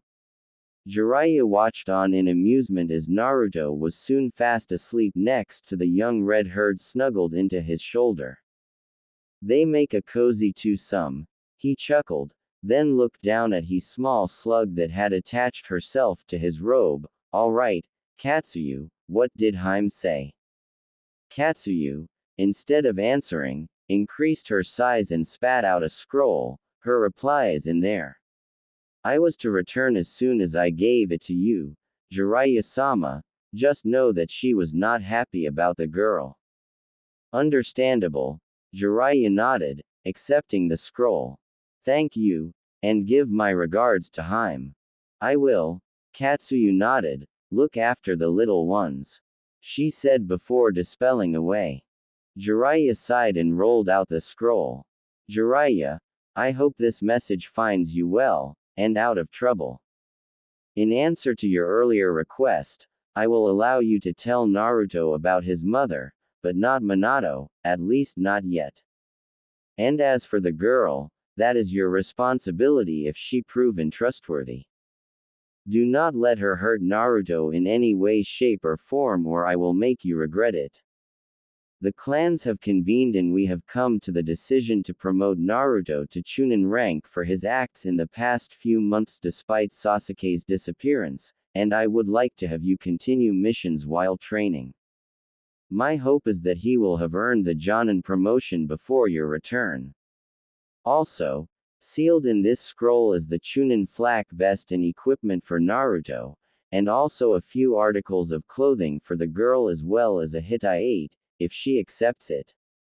Be sure to point out that she technically has no place to go if she resists. One more thing, Jiraiya, it would be best if you taught Naruto the Uzumaki Kinjutsu and destroyed the scroll. Danzo has shown an unhealthy interest in it from the moment I let slip that you found it. On that note, I will leave you, and contact you in a few more days with a mission for the three of you. Remember, do not let that girl fool you. Jiraiya grumbled. I told you, Tsunade, her name is Tayuya, he said, and rolled the scroll back up, leaving the contents for tomorrow. He then reached into his vest and pulled out a smaller, red scroll with the orange Uzumaki swirl on it, the kanji for forbidden brushed onto it. I hope whatever's in this scroll isn't too much for the kid to handle. Naruto was expecting, for the most part, to be woken up by Tayuya's angry fists, yet he wasn't. He was, once again, awakened by Tayuya's whimpering. Naruto's eyes shot open the moment he heard a pained gasp, and found Tayuya's face flushed with fever and covered in sweat. Hey! Naruto shouted, rousing his sensei, who jolted up. Gaki! Don't spook me like, what the hell? Jiraiya yelled when he saw Tayuya. Naruto moved away and let the girl rest on her back. Her eyes opened slowly, bloodshot, and red from the fever. What's going on with her? Naruto snapped. She was fine last night. Jiraiya looked her over, checking her heart rate, pulse, temperature, and did not like what he found. This is withdrawal syndrome. What? Naruto asked. What's that? Some kinda illness. Jiraiya shook his head. No, this is something that happens when someone has used drugs for a long time, and suddenly stops taking them. He explained, the body builds up a need for the drug, whatever it may be, and if the body doesn't get it, this happens. It's not often fatal, but it'll be rough for her. I can't imagine we'll be going anywhere today with her like this. So wait, Naruto growled, you mean we just sit here and do nothing for her? All we can do is make her comfortable, and wait for it to pass, the Sannin said. There's really no way to ease her suffering from this, not even painkillers, they'd probably make it worse. Jiraiya said about making the girl more comfortable on her mat, making sure that she had an extra blanket, the heat from the fever making her sweat profusely, meaning her body would soon chill. Naruto felt useless as he watched, wanting to do something to help her, but he didn't know what. Jiraiya sighed as he finished, and reached into his robe. Here, if you're going to worry about it that much, then this will take your mind off of her for a little while. He produced a small red scroll from his pocket. This is something I've been holding for you for some time now. He tossed the scroll to the blonde, who caught it with ease, noticing the orange swirl crest on the center. I've seen this on the Jonin flak jackets.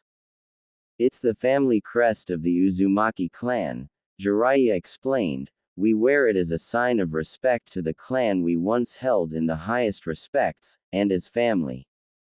The blonde smiled. That scroll contains secret upon secrets from your clan.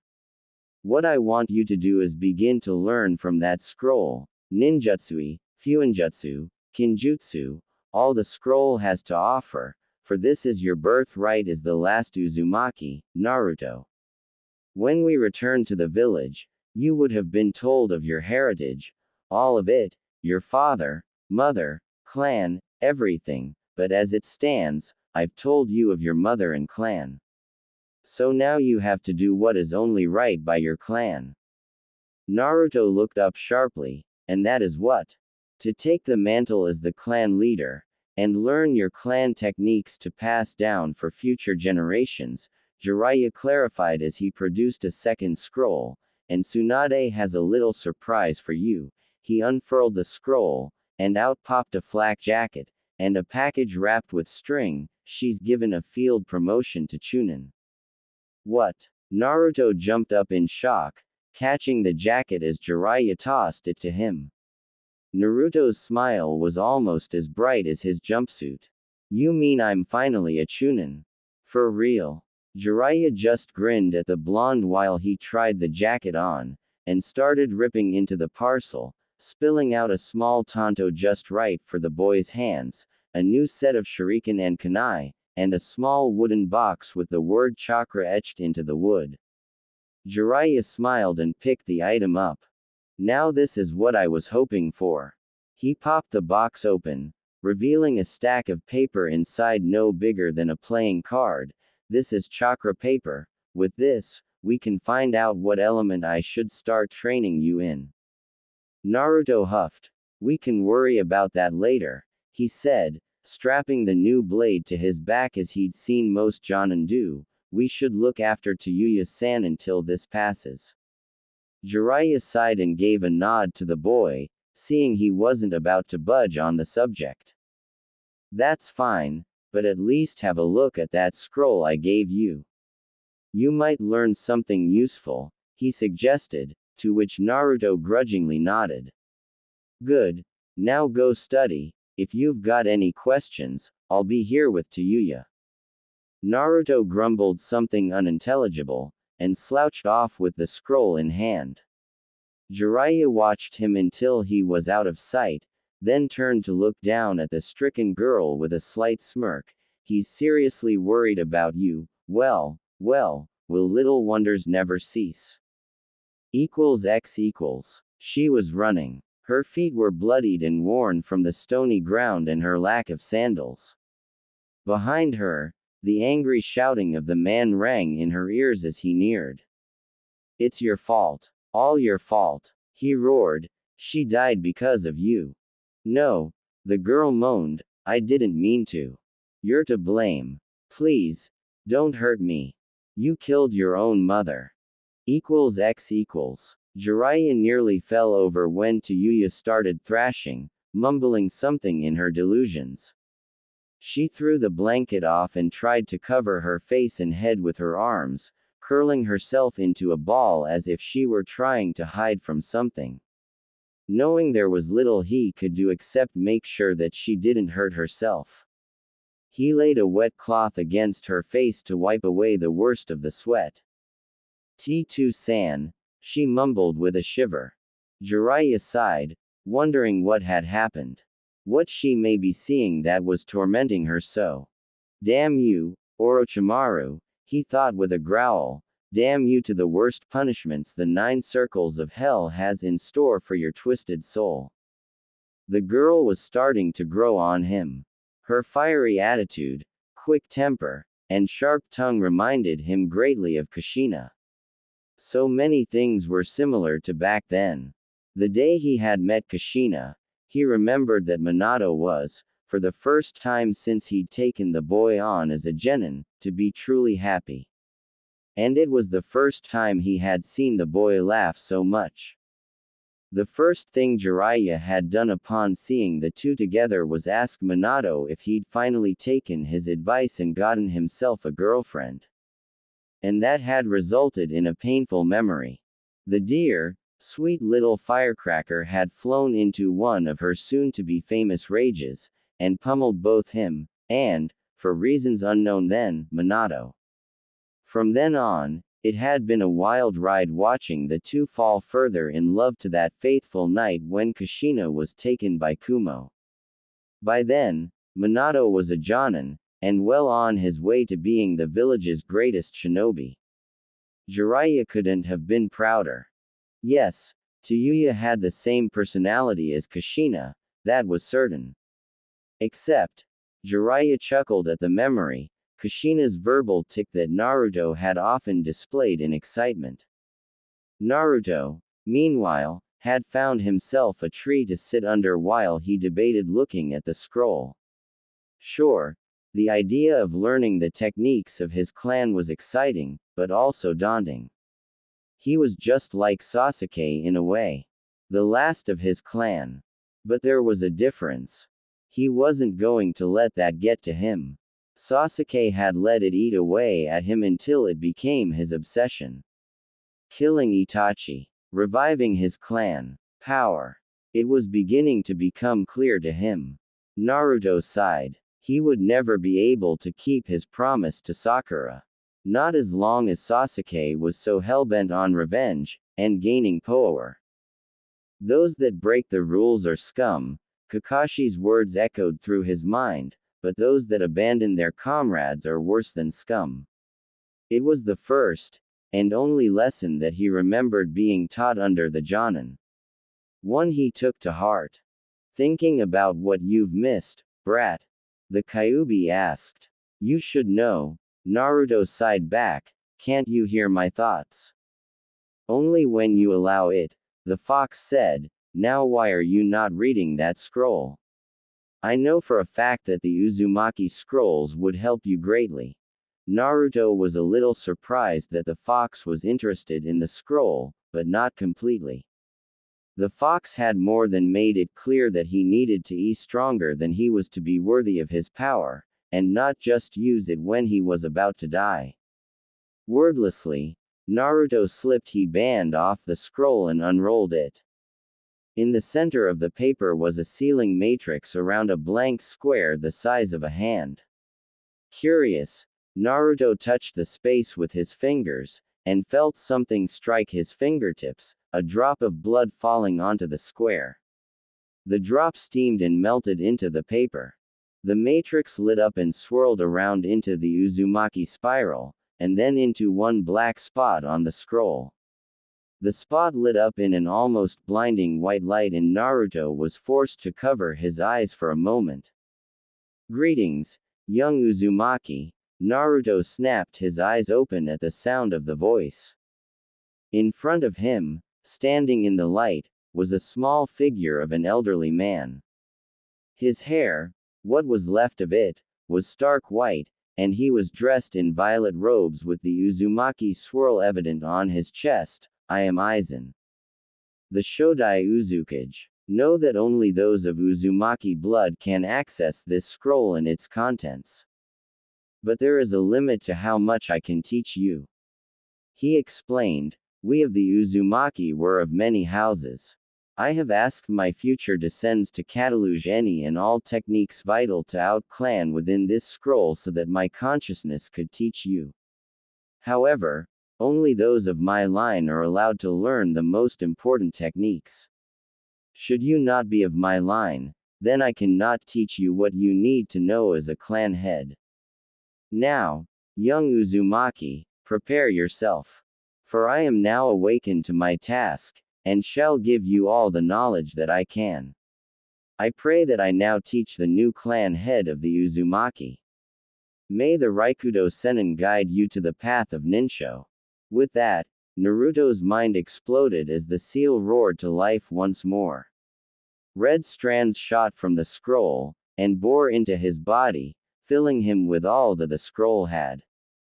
Equals inside Naruto's mind equals. Naruto felt sick. Sicker than he had ever felt, and he never got sick. You are such a weakling, said the rumbling voice of the Kyuubi, to think that you would pass the test of the maelstrom. I underestimated you, brat. Naruto whipped around, saw that he was back inside the seal, with the fox glaring down at him as usual, though now there seemed to be one more guest. Aizen was chuckling at the boy. Surprised to see me, Yaki. You. Naruto yelped. What are you doing in my head? Aizen smiled serenely. I'm here because, as my scroll fills you with the knowledge of our clan, I am here for but a few moments to teach you personally. He said, watching the boy's eyes go wide. As you may guess, this means that you and I are directly related somewhere along the lines, though I can see that you are not full-blooded. He chuckled again, but, I can sense that you are indeed an Uzumaki through and through. So, I'm related to the Uzukages. Naruto breathed out in disbelief. If you were not, Aizen said, you and I would not be here. Now, shall we begin? But how are you gonna teach me? Naruto asked. I know Kage Bushins are useful that way, but...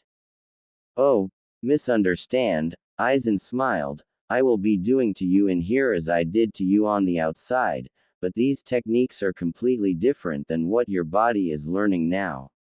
With this knowledge, you could easily rebuild the clan someday should you have many male heirs. Now, as to how, it will only take a moment, but take heed, you will need to practice. The fox chuckled darkly behind the two ninjan. Oh, this is going to be deliciously painful. Naruto gulped his eyes inside and nodded in agreement. Well, Aizen said with a faltering smile, shall we begin? Real world. Jiraiya was keeping a watchful eye over the sleeping girl when yet another scream erupted from the forest. The old sage nearly had a coronary when he recognized Naruto's voice. Glancing at Tayuya for a moment, making sure she would be alright, Jiraiya was a red blur across the clearing where Naruto had gone off to. What he came upon was far more shocking than he had anticipated. Naruto had opened the scroll, and the scroll had a hold of him. A glowing sealing matrix had wrapped itself around Naruto and appeared to entering his body. Oh, well, that's a new one. Jiraiya was at a loss for words. Seeing a seal act like this was far beyond him, but this was an Uzumaki scroll he was looking at. Of course it would be different than normal scrolls. But as his worry began to grow for his young apprentice, the matrix finished with him and Naruto fell to the ground in a heap of orange. Naruto. Jiraiya was at his side in a moment. But the blonde was completely knocked out, though he seemed fine, physically, at least. The sage quickly picked him up and made his way back to camp. Tayuya woke up just as the sage was making Naruto comfortable on his roll. Seeing the blonde, she said, "Jisen, what happened to Shithead-kun?" Jiraiya gave her a small smile. "Awake, are we? How are you feeling?" Tayuya gave him a half-hearted smirk. "Trick question, right? I feel like shit." She was still incredibly weak from the withdrawal. It was a wonder that she was even awake yet. Her limbs felt like they were made of stone. "That's not unusual," he said. "I'm honestly surprised that it hadn't happened sooner. What with the 3 or 4 days you spent under that tree and the 3 you spent with us." Tayuya just grinned weakly. "I have a strong constitution. I had to have one with the up shit that Orochimaru put me through." "Well, you can color me impressed," Jiraiya told her. "As to what happened to Naruto, well, let's just say that he went overboard with his training and leave it there." Tayuya looked over at the blonde one more time, seeing that he didn't have a mark on him. If he had been training, then she couldn't tell. "What the hell'd you do to him this time?" Jiraiya held up his hands. "It wasn't me this time, honest." He chuckled. "Now, you think you could eat something? A little food might bring some strength back." Tayuya shook her head. The thought of food at the moment made her stomach churn. As it happened, Tayuya fell back asleep for the rest of the day, and Naruto didn't wake for the remainder. Jiraiya was beginning to worry about him, but the scroll was meant for him. If Tsunade thought it might hurt the boy, then she never would have given the scroll to him in the first place. But as Jiraiya himself bedded down that evening, Naruto came awake. Jiraiya was up in a minute to make sure he was all right. "Hey there, Gaki, you okay?" Naruto rubbed his eyes sleepily, then scratched the back of his head. "Ow. I don't want to do that again. Remind me to pull something over on Ba-chan when we get back." Jiraiya was slightly surprised. "That bad, huh? I felt like my head was gonna blow like one of my clones." Naruto clarified. "You try have 2 sources of information pushing fuinjutsu into your head like it was a sponge and see how you like it." 2 sources, pushing knowledge. Jiraiya whispered, blinking in surprise. "Gaki, what the hell did that scroll do to you?" "I saw the sealing matrix being absorbed into you, but other than that, I have no idea what happened."